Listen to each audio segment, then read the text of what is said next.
ಏನೋ ಅನ್ಕೊಂಡ್ಬಿಟ್ರು, ಏನು ಮಾಡೋದಿಕ್ಕಾಗಲ್ಲ, ಮಣಿಪುರದಲ್ಲೂ ನಮ್ದೇ, ಚಂದ್ರದಲ್ಲೂ ನಮ್ದೇ ಇದೆ ಅಂತೇಳಿ.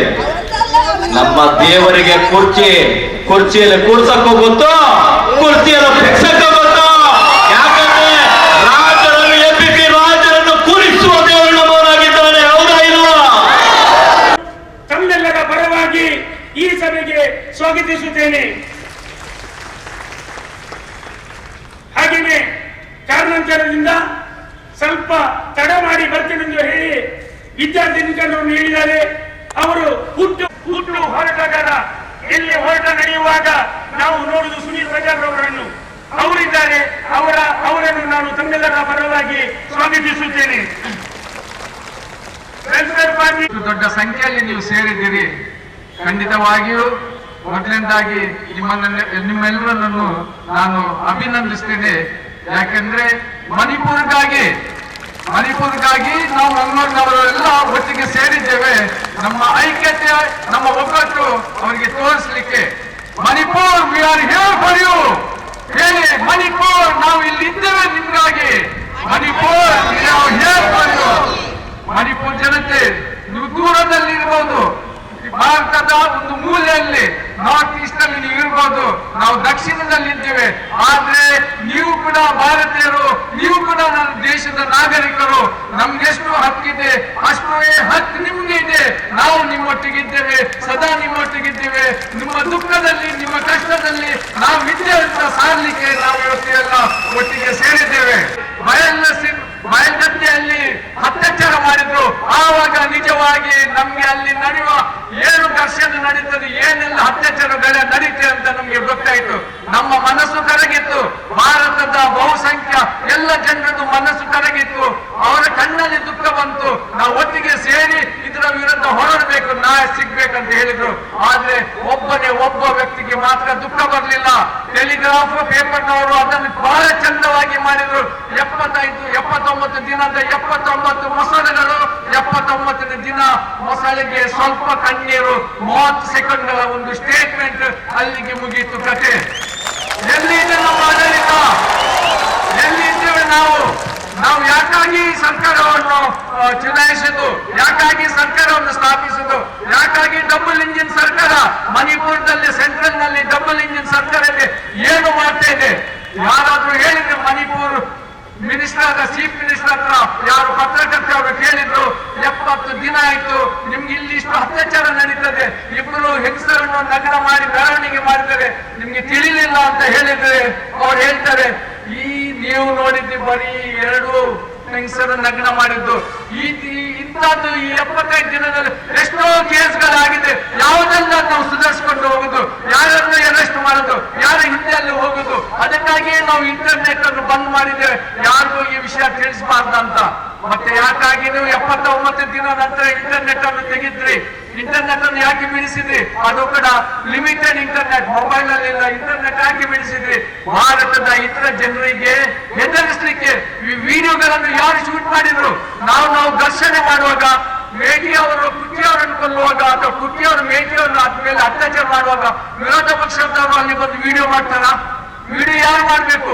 ಅವರ ಸಂಗಡಿಗರೇ ವಿಡಿಯೋ ಮಾಡ್ಬೇಕು. ಹಾಗಾದ್ರೆ ಅವರು 79 ದಿನದ ನಂತರ ಯಾಕಾಗಿ ಈ ವಿಡಿಯೋ ಬಿಡುಗಡೆ ಮಾಡಿದ್ರು? ಕತ್ತೋಲಿ ಸಭಾ ಮಂಗಳೂರು ಪ್ರದೇಶ್ ರಿಜಿಸ್ಟರ್ ಇದರ ವತಿಯಿಂದ ಮತ್ತು ಶ್ರೀ ಸಾಮಾನ್ಯರ ಮಂಗಳೂರು ಬೇಸಿಸಿನ ಶ್ರೀ ಸಾಮಾನ್ಯರ ಐಕ್ಯತೆಯ ಆಯೋಗದ ಸಹಭಾಗಿತ್ವದಲ್ಲಿ ಮತ್ತು ಕ್ರಿಶ್ಚಿಯನ್ ಕೌನ್ಸಿಲ್ ಒಟ್ಟಿಗೆ ಸೇರಿ ನಾವು ಇದನ್ನು ಪ್ರತಿಭಟನೆಯನ್ನು ಆಯೋಜಿಸಿದ್ದೇವೆ. ಈ ಪ್ರತಿಭಟನೆ ಕಳೆದ 87 ದಿನಗಳಿಂದ ಮಣಿಪುರದಲ್ಲಿ ನಡೆದ ಹಿಂಸಾಚಾರ, ದೊಂಬಿ, ಹಾಗೆಯೇ ಹಲವಾರು ಮನೆಗಳನ್ನು ಲೂಟಿಗೈದಿದ್ದಾರೆ, ಚರ್ಚ್ಗಳನ್ನು ಧ್ವಂಸಗೊಳಿಸಿದ್ದಾರೆ, ಹಲವಾರು ಮನೆಗಳಿಗೆ ಬೆಂಕಿ ಹಚ್ಚಿ ನಿರಾಶ್ರಿತರಾಗಿ ಮಾಡಿದ್ದಾರೆ. ಇತ್ತೀಚಿನ ಒಂದು ವಿಡಿಯೋವನ್ನು ನೋಡುವಾಗ ತುಂಬ ಖೇದಕರವಾಗುತ್ತದೆ. ಈ ವಿಡಿಯೋದಲ್ಲಿ ಮಹಿಳೆಯರನ್ನು ನಗ್ನಗೊಳಿಸಿ ಒಂದು ಮೆರವಣಿಗೆಗೊಳಿಸುವುದು ಇಡೀ ನಮ್ಮ ದೇಶನೇ ತಲೆ ತಗ್ಗಿಸುವಂಥ ಕೆಲಸ.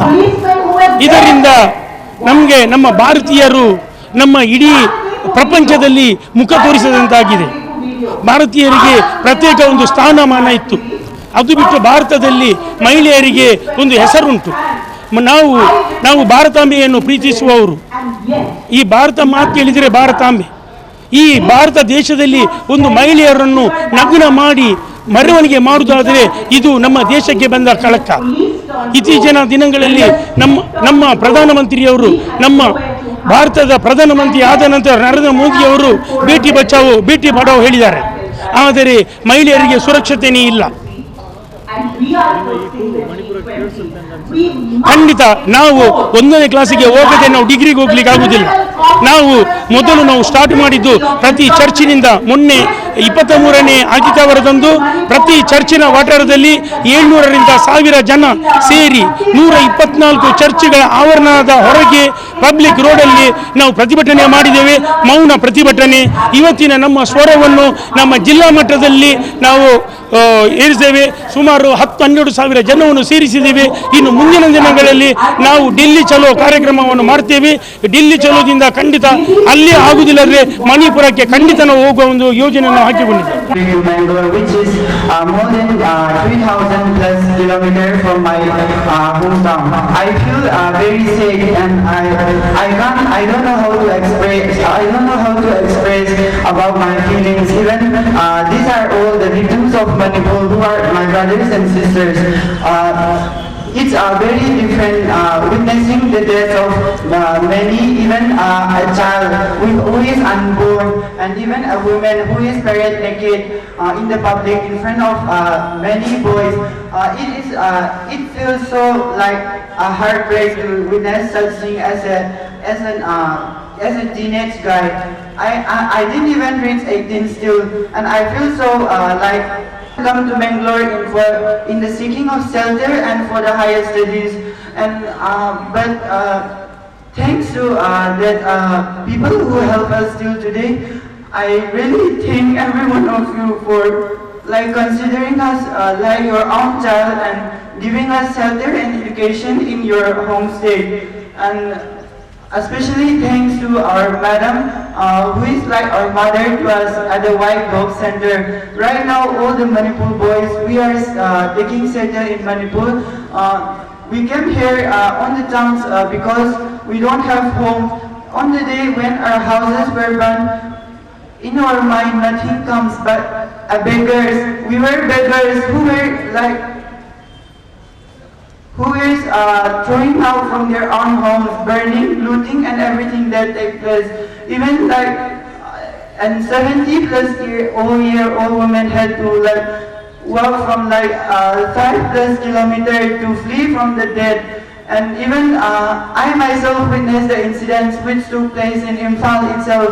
I am a student. I just finished my 12th PUC in Imphal, and the incident takes place on that 3 May, on the 3rd of May. And on the 3rd of May, I witnessed the monks were coming and attacking the gates. And luckily, with the guidance of my landlord, I was saved that night. They were banging the gate, and even they were calling us like, call everyone out. Like we won't spare any, even an unborn child, and even like a teenage and a woman.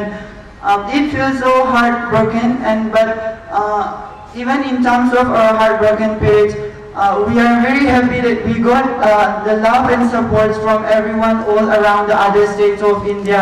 I thank each and everyone, and we just don't want anything. We just want shelter and peace for the Manipur, and we want everyone to get like pray for us in the terms of a blessing, or in the terms of in our education or in our shelters. Even now our family are still in Manipur, back in Manipur. They are taking shelters in relief camps, and without proper food and without proper sanitations. I just want to ask each and everyone who are present here to pray for us and to help us in the future and to guide us. I thank each and every one of you, and especially to my mother who is making us take shelter in her NGOs, that's the White Dogs. I thank each and every one of you. Save Manipur, save lives, and save everyone. Every lives matter, even a single person lives matter. Thank you so much. Home, on the day when our houses were burned, in our mind nothing comes but beggars. We were and 70 plus year-old women had to like walk from like 5+ kilometers to flee from the death. And even I myself witnessed the incidents which took place in Imphal itself. I am a student. I just finished my 12th PUC in Imphal, and the incident takes place on that 3 May, on the 3rd of May. And on the 3rd of May, I witnessed the monks were coming and attacking the gates. And luckily, with the guidance of my landlord, I was saved that night. They were banging me even, and unborn child, and even like a teenage and a women. It feels so heartbroken, but even we are very happy that we got the love and support from everyone all around the other states of India. I think I feel in Manipur, back in Manipur, they are taking shelters in relief camps and without proper food, and everyone of you, and especially to my mother. ಪಿಂಟೂರವರು ಕೊನೆಯ ಭಾಷಣವನ್ನು ನಮ್ಮನ್ನುದ್ದೇಶಿಸಿ ಈಗ ಮಾತಾಡಲಿಕ್ಕಿದೆ. ಇದ್ರೂ ಕೂಡ ಹೊರಗಡೆ ಬರಕ್ಕೆ ಕಣ್ಣೀರು ಅಡ್ಡ ಬರ್ತಾ ಇದೆ. ನೋಡ್ತಾ ಇದ್ದೀನಿ ಅನೇಕರಲ್ಲಿ ಅವರ ಕಣ್ಣುಗಳಲ್ಲಿ ನೀರುಗಳನ್ನು ನೋಡ್ತಾ ಇದ್ದೀನಿ ಇವತ್ತಿನ ದಿನ. ಇದು ಸಾಮಾನ್ಯವಾದ ಕಣ್ಣೀರಲ್ಲ, ದೇಶವನ್ನೇ ಅಲ್ಲೋಲ ಕಲ್ಲೋಲ ಮಾಡುವಂತ ಕಣ್ಣೀರು ಇವತ್ತು ನಾವು ಆಗ್ತಾ ಇದ್ದೀವಿ. ಇವತ್ತಿನ ದಿನ ಬೋಲೋ ಭಾರತ್ ಮಾತಾ ಕಿ, ಬೋಲೋ ಭಾರತ್ ಮಾತಾ ಕಿ. ಆ ಭಾರತ ಮಾತೆಯ ಸೆರಗನ್ನ ಬಿಚ್ಚಿಬಿಟ್ರಲ್ರಿ ಇವತ್ತಿನ ದಿನ ಇವರು. ಇಂಥ ಒಂದು ದೇಶದಲ್ಲಿ ಭಾರತ ಮಾತೆ ಅಂತ ಹೇಳುವಂತ ಭಕ್ತರು ಇವತ್ತಿನ ದಿನ ಆ ಭಾರತ ಮಾತೆಯನ್ನು ಬೀದಿಯಲ್ಲಿ ಬೆತ್ತಲಾಗಿ ನಿಲ್ಲಿಸ್ಬಿಟ್ರಲ್ಲ ಇವತ್ತಿನ ದಿನ. ಇಂಥ ಒಂದು ರಾಜಕೀಯ ನಾವು ನೋಡಲೇ ಇಲ್ಲ ಇವತ್ತಿನ ತನಕ, ಹೌದಲ್ವಾ? ಇಡೀ ದೇಶ ನೋಡ್ತಾ ಇದೆ, ಇಡೀ ದೇಶ ನೋಡ್ತಾ ಇದೆ, ಇಡೀ ದೇಶ ಮಣಿಪುರದ ಜನತೆಯನ್ನು ನೋಡ್ತಾ ಇದೆ. ಅಲ್ಲಿನ ಬೆತ್ತಲಿನ ಪ್ರಕರಣ ಭಾರತ ದೇಶ ಮಾತ್ರ ಅಲ್ಲ, ಅನೇಕ ದೇಶಗಳು ಇವತ್ತು ಪ್ರಶ್ನೆ ಮಾಡುವಂತದ್ದಾಗಿದೆ ಇವತ್ತಿನ ದಿನ. ಅಲ್ಲಿ ಆಗಿರೋದು ಮಣಿಪುರದ ಮಹಿಳೆಯರು ಬೆತ್ತಲೆ ಅಲ್ಲದೆ ನಮ್ಮ ದೇಶ ಬೆತ್ತಲೆ ಆಗಿದೆ ಇವತ್ತಿನ ದಿನ, ಹೌದಲ್ವಾ? ನಮ್ಮ ದೇಶ ಬೆತ್ತಲೆ ಆಗಿದೆ. ಮೊನ್ನೆ ಒಂದು ನಾನು ಸ್ಟೇಟ್ಮೆಂಟ್ ನಾನು ಕೊಡ್ತಾ ಇದ್ದೆ, ಮಣಿಪುರದ ಮಹಿಳೆಯರೆಲ್ಲ ಬೆತ್ತಲೆ ಆಗಿರೋದು, ನಮ್ಮ ದೇಶದ ಪ್ರಧಾನಿ ಬೆತ್ತಲೆ ಆಗಿದ್ದಾರೆ ಇವತ್ತಿನ ದಿನ, ಹೌದಲ್ವಾ?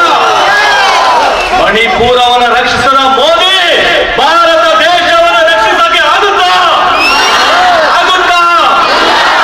ನಮ್ಮ ದೇಶದ ಪ್ರಧಾನಿ ಅಂತ ಹೇಳಿದ್ರೆ ಯಾರು? ನಮ್ಮ ತಂದೆ. ಮಕ್ಕಳು ಇವತ್ತು ಬೀದಿಗೆ ಬಂದಿದ್ದಾರೆ ಅಂತ ಹೇಳಿದ್ರೆ ಕಣ್ಣೀರನ್ನು ಒರ್ಸಕ್ಕೂ ಕೂಡ ತಂದೆ ಇಲ್ವಲ್ರಿ ಇವತ್ತಿನ ದಿನ. ತಂದೆ ಇಲ್ಲದ ಇವತ್ತು ದಿನ ನಾವು ಮಣಿಪುರದಲ್ಲಿ ನಾವು ನೋಡ್ತಾ ಇದ್ದೀವಿ, ಹೌದಲ್ವಾ? ಒಂದು ವೇಳೆ ಭಾರತ ದೇಶದ ಗಡಿಯಲ್ಲಿ ಯಾರಾದ್ರೂ ನುಗ್ಗಿದ್ರೆ ಕಾಣಿಸ್ಕೊಳ್ತಾರೇನ್ರಿ ನಮ್ಮ ಪ್ರಧಾನಿ? ಕಾಣಿಸ್ಕೊಳ್ತಾರ? ನಿಜವಾಗಿ ಕೂಡ ದುಃಖದ ಸಂಗತಿಯನ್ನು ನಾವು ನೋಡ್ತಾ ಇದೀವಿ ಇವತ್ತಿನ ದಿನ, ಹೌದಲ್ವಾ? ಜೈ ಶ್ರೀರಾಮ್, ಜೈ ಶ್ರೀರಾಮ್ ಅಂತ ನಾವು ಹೇಳೋದನ್ನ ಕೇಳಿದ್ದೀವಿ ಇವತ್ತಿನ ದಿನ. ಅದೇ ಶ್ರೀರಾಮನ ಸೀತೆಯ ವಸ್ತ್ರಾಭರಣ ಮಣಿಪುರದಲ್ಲಿ ಆಗಿಲ್ವೇನ್ರಿ ಇವತ್ತಿನ ದಿನ? ಎಲ್ಲಿದ್ದಾರೆ ಇವರು? ಎಲ್ಲಿದ್ದಾರೆ 56 ಇಂಚಿನ ನಮ್ಮ ಪ್ರಧಾನಿ? ಎಲ್ಲಿದ್ದಾರೆ ಇವತ್ತು ಅನ್ನೋದನ್ನ ಪ್ರಶ್ನೆ ಮಾಡಬಾರ್ದು. ಹಾಗಾದ್ರೆ ಇದ್ರ ಬಗ್ಗೆ ಮಾತಾಡಬಾರ್ದು. ಹಾಗಾದ್ರೆ ನಾವು ಇವತ್ತಿನ ದಿನ ದೇಶದ ಪ್ರತಿಯೊಬ್ಬ ನಾಗರಿಕನು ಕೂಡ ಎಚ್ಚೆತ್ತುಕೊಂಡು ಪ್ರಶ್ನೆ ಮಾಡುವ ಅಧಿಕಾರ ಇದೆ. ನಾವು ಈ ದೇಶದ ಪ್ರಜೆಗಳಾಗಿದ್ದೇವೆ, ನಾವು ಈ ದೇಶದ ಪ್ರಜೆಗಳಾಗಿದ್ದ ವೋಟ್ ಹಾಕಿದ್ದೇವೆ, ಮತದಾನ ಹೊಂದಿದ್ದೇವೆ, ಇದೇ ಮಣ್ಣಿನಲ್ಲಿ ನಾವು ಹುಟ್ಟಿದ್ದೇವೆ, ಹೌದಾ ಇಲ್ವಾ? ಒಂದು ಕ್ಷಣ ನಾವು ಎಲ್ಲರೂ ಕೂಡ ಸಮಯ ಆಗಿಲ್ಲದೆ ಇರ್ಬೋದು, ನಮ್ಮ ಮೊಬೈಲ್ ಟಾರ್ಚ್ ಬೆಳಕನ್ನು ಆನ್ ಮಾಡಿಕೊಂಡು ಆ ಮಣಿಪುರದ ಸಂತ್ರಸ್ತರಿಗೆ ಒಂದು ಶಾಂತಿಯನ್ನು ನಾವು ಬರಮಾಡೋಣ, ಪ್ರತಿಯೊಬ್ಬರು ಕೂಡ. बेटी खाओ देश बचाओ, बेटी खाओ देश बचाओ. ಪ್ರತಿಯೊಬ್ಬ ನಮ್ಮ ಅನೇಕರ ಕಣ್ಣುಗಳಲ್ಲಿ ಇವತ್ತು ರಕ್ತ ಹರಿತಾ ಇದೆ, ಕಣ್ಣೀರಲ್ಲ, ಇದು ರಕ್ತ ಹರಿತಾ ಇದೆ ಇವತ್ತಿನ ಮಣಿಪುರದ ಜನತೆಗಾಗಿ. ಅಲ್ಲಿ ಯಾರೇ ಸತ್ತಿರಬಹುದು, ನಮ್ಮ ಸಹೋದರರಾಗಿದ್ದಾರೆ ಇವತ್ತಿನ ದಿನ. ಅವರು ನಮ್ಮ ಸಹೋದರರು, ನಮ್ಮ ಸಹೋದರಿಯರು. ಅವ್ರು ಯಾವುದೇ ಜಾತಿ ಧರ್ಮ ಯಾವುದೇ ಆಗಿರ್ಬೋದು, ಅವರು ನಮ್ಮ ಸಹೋದರರು. ಈ ಭಾರತ ನೆಲದಲ್ಲಿ ಹುಟ್ಟಿದವರು ಅವರಾಗಿದ್ದಾರೆ. ಅವರ ಆತ್ಮಕ್ಕೆ ಶಾಂತಿ ಸಿಗಲಿ ಇವತ್ತಿನ ದಿನ.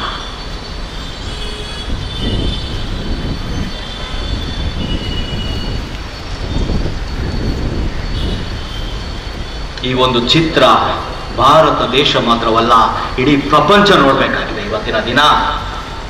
ಮಂಗಳೂರಿನಲ್ಲಿ ಆಗುತ್ತಿರುವ ಈ ಹೋರಾಟ ಇಡೀ ಪ್ರಪಂಚಕ್ಕೆ ವಿಡಿಯೋಗಳು ತಲುಪಬೇಕಾಗಿದೆ ಇವತ್ತಿನ ದಿನ.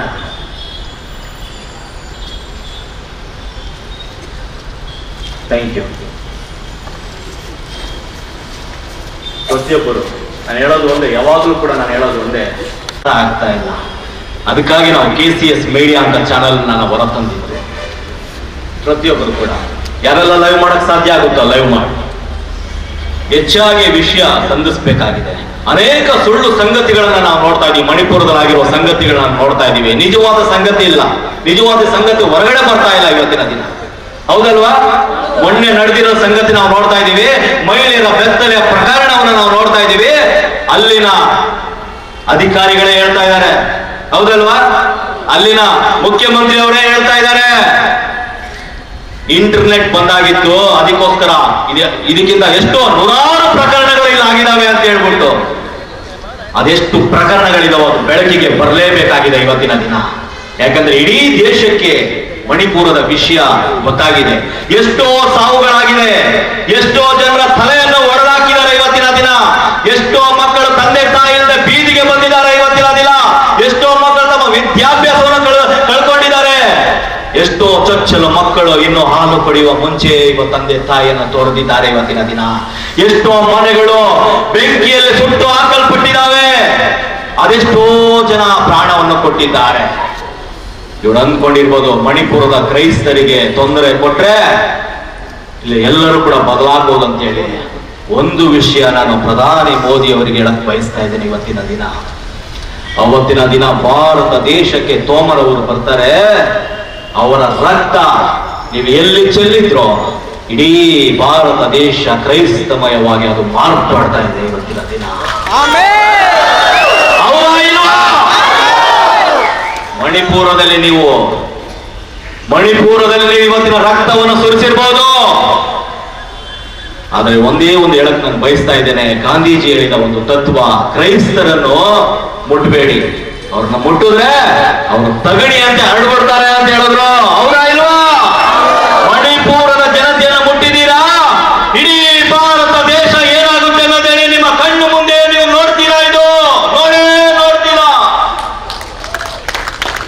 ನಿಜವಾಗಿ ಕೂಡ ಬಹಳ ದುಃಖಕರದ ಸಂಗತಿ ಸ್ನೇಹಿತರೆ. ಇವತ್ತಿನ ದಿನ ರಾಜಕೀಯಕ್ಕಾಗಿ ಮೇಟಿ ಮತ್ತೆ ಕೂಕಿ ಜನಾಂಗಗಳ ಮಧ್ಯದಲ್ಲಿ ಇವತ್ತಿನ ದಿನ ಘರ್ಷಣೆಯನ್ನು ಉಂಟು ಮಾಡಿದವರು ಯಾರು ಇವತ್ತಿನ ದಿನ? ಯಾರು ಮಾಡಿದವರು ಇವತ್ತಿನ ದಿನ? ಅಣ್ಣ ತಮ್ಮಂದಿರಂತ ಇದ್ರು ಅಲ್ವಾ ಅಲ್ಲಿ? ರಾಜಕೀಯ ಬರುವಂತ ಎಲೆಕ್ಷನ್ ಬರೋ ಸಮಯದಲ್ಲಿ ಏನ್ರಿ ಇದೆಲ್ಲ ಆಟಗಳು ಇವ್ರದ್ದು? ಎಷ್ಟೆಲ್ಲ ನೋಡ್ಬೇಕು ಇವತ್ತಿನ ದಿನ. ಕರ್ನಾಟಕದಲ್ಲಿ ಇದೇ ರೀತಿ ಇತ್ತಲ್ವಾ? ಇತ್ತ ಇಲ್ವಾ? ಎಷ್ಟೋ ಕೋಮು ಗಲಭೆಗಳು, ಅದೆಷ್ಟೋ ಹೋರಾಟಗಳು, ಬೀದಿಗಳನ್ನು ನಾವು ಮಾಡಿದೀವಿ. ಇವತ್ತಿಗೂ ಕೂಡ ಮಣಿಪುರ ಪ್ರಕರಣ ಬಂದಾಗಿಂದ ಎಷ್ಟೋ ದಿನ ನಿದ್ದೆ ಇಲ್ಲದೆ ನಾವು ಇವತ್ತಿನ ಹೋರಾಟಗಳನ್ನ ಮಾಡಿದೀವಿ. ಗೊತ್ತಾ ನಿಮಗೆ? ನಮ್ಮ ಮಧ್ಯೆಯಲ್ಲಿ ಆಟೋ ಬೇಸರವರು ಗೊತ್ತು, ಎಲ್ಲೇ ಹೋದ್ರು ಕೂಡ ನಮ್ಮ ಜೊತೆಗೆ ಇರ್ತಾರೆ ಇವರು. ಎಷ್ಟೋ ದಿನ ನಿದ್ದೆ ಇಲ್ಲ, ಪ್ರತಿದಿನ ಒಂದೊಂದು ಜಿಲ್ಲೆಗಳಿಗೆ ಗ್ರಾಮಗಳಿಗೆ ಭೇಟಿ ನೀಡ್ತಾ ಇದ್ದೀವಿ. ಎಷ್ಟೋ ಹೋರಾಟಗಳನ್ನ ಮಾಡ್ತಾ ಇದೀವಿ. ಮನೆ ನೋಡಿದ್ರೆ ಎಷ್ಟೋ ದಿನಗಳನ್ನ ಆಗಿದೆ ನಾವು. ಗೊತ್ತಾ ನಿಮಗೆ? ನಮ್ ನೋಡಕ್ಕೆ ನಿಮ್ಗೆ ಕಾಣ್ಬಹುದು, ಆದ್ರೆ ನಮ್ಮ ಒಳಗಿರೋ ಪರಿಸ್ಥಿತಿ ಯಾರಿಗೂ ಕೂಡ ಗೊತ್ತಿಲ್ಲ. ಒಂದೇ ಉದ್ದೇಶ, ಭಾರತ ದೇಶದಲ್ಲಿ ಒಂದು ಇತಿಹಾಸವನ್ನೇ ನಾವು ಸೃಷ್ಟಿ ಮಾಡ್ಬೇಕಾಗಿದೆ ಇವತ್ತಿನ ದಿನ. ಅದೆಷ್ಟೋ ನನ್ನ ವಿರುದ್ಧವಾಗಿ ನನ್ನ ಮಂಗಳೂರಿಗೆ ಬರುವಾಗ ಅದೆಷ್ಟೋ ಕೈಗಳು ನನ್ನನ್ನು ತಡೆಯಲು ನೋಡುದು ಇವತ್ತಿನ ದಿನ. ಯಾವ ಕೈಗಳು ತಡೆಯಲು ಸಾಧ್ಯನೇ ಇಲ್ಲ. ಯಾಕಂದ್ರೆ ಎಷ್ಟು ಕ್ರಿಸ್ತನ ಇವತ್ತಿನ ದಿನ ಇತಿಹಾಸವನ್ನು ಸೃಷ್ಟಿ ಮಾಡಿದ್ದಾರೆ. ಅದಕ್ಕೆ ಇವತ್ತು ಕ್ರಿಸ್ತ ಶಕ, ಕ್ರಿಸ್ತ ಪೂರ್ವ ಅಂತ ನಾವು ಹೇಳ್ತೀವಿ ಪ್ರತಿಯೊಂದು ಕೂಡ. ಅದನ್ನು ಕೂಡ ಪುಸ್ತಕದಲ್ಲಿ ತಿರ್ಚಾಕಕ್ಕೆ ಪ್ರಯತ್ನ ಪಟ್ಬಿಟ್ರಲ್ರಿ. ಬಿಡ್ತೀವೇನ್ರಿ ನಾವು? ಬಿಡ್ತೀವಾ? ನಿಮ್ಮ ಪಕ್ಷವನ್ನೇ ಬೇಕಾಗ್ಬಿಟ್ವಲ್ರಿ ಇವತ್ತಿನ ದಿನ ಕರ್ನಾಟಕದಿಂದ. ಕ್ರೈಸ್ತರನ್ನ ಮುಟ್ಟಿದ್ರೆ ಇತಿಹಾಸವನ್ನೇ ಬದಲಾಯಿಸ್ಬಿಡ್ತೀವಿ ನಾವು. ಹೌದಲ್ವಾ? ನೀವು ಅಂದ್ಕೊಂಡಿರುವ ಕ್ರೈಸ್ತರ ಓಟು ಬೇಡ, ಮುಸಲ್ಮಾನರ ಓಟು ಬೇಡ, ಅಲ್ಪಸಂಖ್ಯಾತರ ಓಟು ಬೇಡ. ಅವರ ಓಟುಗಳಲ್ಲ ರೀ ಇವತ್ತಿನ ದಿನ. ಹಿಂದೂಗಳು ಕೂಡ ನಿಮಗೆ ಓಟ್ ಹಾಕಿಲ್ಲ ಇವತ್ತಿನ ದಿನ. ಹೌದಲ್ವಾ? ಎಲ್ಲರೂ ಬದಲಾಗಿದ್ದಾರೆ. ಸಮಾನತೆಯನ್ನು ನೋಡುವಂತ ಸರ್ಕಾರವನ್ನು ಬಯಸ್ತಾ ಇದ್ದಾರೆ ಪ್ರತಿಯೊಬ್ಬರು ದಿನ. ಹೌದಲ್ವಾ? ಹಾಗಾಗಿ ಜನರು ಎಚ್ಚೆತ್ತುಕೊಳ್ಬೇಕಾಗಿದೆ. ಮಣಿಪುರದಲ್ಲಿ ನಾವು ನೋಡ್ತಾ ಇದ್ದೀವಿ ಎಷ್ಟೋ ಪ್ರಕರಣಗಳು. ಇಷ್ಟಕ್ಕೆ ನಿಲ್ಲಲ್ಲ ಕಣ್ರಿ ಹೋರಾಟ. ನೋಡ್ತಾ ಇರ್ಬೋದು ಮೋದಿ ಅವರು ಏನೋ ಒಂದು ದಿನ ಅಂತ ಸ್ಟ್ರೈಕ್ ನೋಡ್ತಾ ಇರ್ಬೋದು, ಅದೇ ಇಲ್ಲಿಗೆ ಅವರು ನಿಲ್ಸೋದಿಲ್ಲ. ನಾವು ಇದು ಪ್ರಾರಂಭ ಅಷ್ಟೇ, ಅಂತ್ಯವಲ್ಲ. ಅಂತ್ಯ ಅಲ್ಲ, ಇದು ಪ್ರಾರಂಭ. ಮುಂದಿನ ದಿನ ಮಣಿಪುರ ಚಲವನ್ನ ಕಾರ್ಯಕ್ರಮವನ್ನು ಕೂಡ ನಾವು ಇಡ್ತೀವಿ ಕಣ್ರಿ. ಇಡೀ ಭಾರತ ದೇಶ 29 ರಾಜ್ಯಗಳು ಸೇರಿ ಮಣಿಪುರಕ್ಕೂ ಹೋಗಕ್ಕೂ ನಾವು ಸಿದ್ಧರಿದ್ದೀವಿ ಇವತ್ತಿನ ದಿನ. ಹೌದಾ ಇಲ್ವಾ? ಆ ಮಣಿಪುರದ ಜನತೆಗೆ ನ್ಯಾಯ ಸಿಗೋ ತನಕ ಬಿಡೋ ಮಾತೇ ಇಲ್ಲ ಕಣ್ರಿ ಇವತ್ತಿನ ದಿನ. ನೀವು ಕಣ್ಣೀರು ಸುರಿಸಿರ್ಬೋದು, ಆದ್ರೆ ಅಲ್ಲಿನ ಜನತೆಯೊಂದಿಗೆ ನಾವಿದ್ದೀವಿ, ಇವರೊಂದಿಗೆ ನಾವಿದ್ದೀವಿ. ಇವತ್ತಿನ ದಿನ ಮಣಿಪುರ ಜನತೆಗೆ ನಾವಿದ್ದೀವಿ. ಅವ್ರಿಗೆ ಏನು ಅಗತ್ಯಗಳಿದೆಯೋ ನಾವು ಅದನ್ನು ಪೂರೈಸ್ತೀವಿ. ಆಗುತ್ತಾ ಇಲ್ವಾ ನಮ್ಮ ಕೈಯಲ್ಲಿ? ಆಗುತ್ತಾ ಇಲ್ವಾ? ಎಷ್ಟೋ ಜನ ಅವರಿಗೋಸ್ಕರ ಇವತ್ತಿನ ದಿನ ಬಂದಿದ್ದೀರಾ. ಅದೆಷ್ಟೋ ಹೋರಾಟಗಳು ನಡೀತಾ ಇದೆ ಇವತ್ತಿನ ದಿನ. ಅಲ್ಲಿ ಆಗಿರುವ ಪ್ರತಿಯೊಬ್ಬ ಸಂತ್ರಸ್ತನಿಗೂ ನ್ಯಾಯ ಸಿಗ್ಬೇಕಾಗಿದೆ. ಎಷ್ಟೋ ಮನೆಗಳು ಸುಟ್ಟು ಹಾಕಲ್ಪಟ್ಟಿದ್ದಾವೆ, ಮತ್ತೆ ಪುನರ್ವಸತಿ ಆಗ್ಬೇಕು. ಅವರಿಗೆ ಆಗ್ಬೇಕಾ ಬೇಡವಾ? ಎಷ್ಟು ಮನೆಗಳು ಸುಟ್ಟಾಕಲ್ಪಟ್ಟಿದವೋ ಮತ್ತೆ ಕಟ್ಟಲ್ಪಡ್ತವೆ. ಅವು ಅದ್ರ ಜಾಗದಲ್ಲಿ ಕಟ್ಟಲ್ಪಡ್ತವೆ. ಮತ್ತೆ ಅಲ್ಲಿ ಶಾಲೆಗಳು ಪ್ರಾರಂಭ ಆಗ್ತವೆ. ಮತ್ತೆ ಕರೆಂಟ್ ವ್ಯವಸ್ಥೆ ಆಗಿರ್ಬೋದು, ಆರ್ಥಿಕ ಪರಿಸ್ಥಿತಿಗಳಾಗಿರ್ಬೋದು, ಎಲ್ಲವೂ ಬದಲಾಗೋದನ್ನ ನಾವು ಬಿಡೋದೇ ಇಲ್ಲ ಕಣ್ರಿ ಇವತ್ತಿನ ದಿನ. ಹೌದಾ ಇಲ್ವಾ? ಕೇಂದ್ರ ಸರ್ಕಾರ ಮಾಡುತ್ತೋ ಇಲ್ವೋ? ನಮಗೆ ಅದ್ರ ಮೇಲೆ ಭರವಸೆನೇ ಇಲ್ಲ ಕಣ್ರಿ. ನಾವು ನಿಮ್ಮ ಮೇಲೆ ಯೋಚನೆ ಮಾಡ್ತಾ ಇಲ್ಲ, ನೀವು ಮಾಡಿ ಅಂತಲೂ ಕೇಳ್ತಾ ಇಲ್ಲ. ನಾವೇ ಮಾಡ್ತೀವಿ ಕಣ್ರಿ, ನಾವೇ ಮಾಡ್ತೀವಿ. ನಮ್ಮ ಸೋದರ ಸೋದರಿಯಾಗಿರೋ ತೊಂದರೆಯನ್ನ ನಾವೇ ಸರಿಪಡಿಸ್ತೀವಿ. ಅದು ಸರ್ಕಾರವನ್ನು ನಿಲ್ಸಕ್ಕೂ ಗೊತ್ತು, ಬದಲಾಯಿಸಕ್ಕೂ ಗೊತ್ತು ಕಣ್ರಿ ನಮಗೆ ಇವತ್ತಿನ ದಿನ.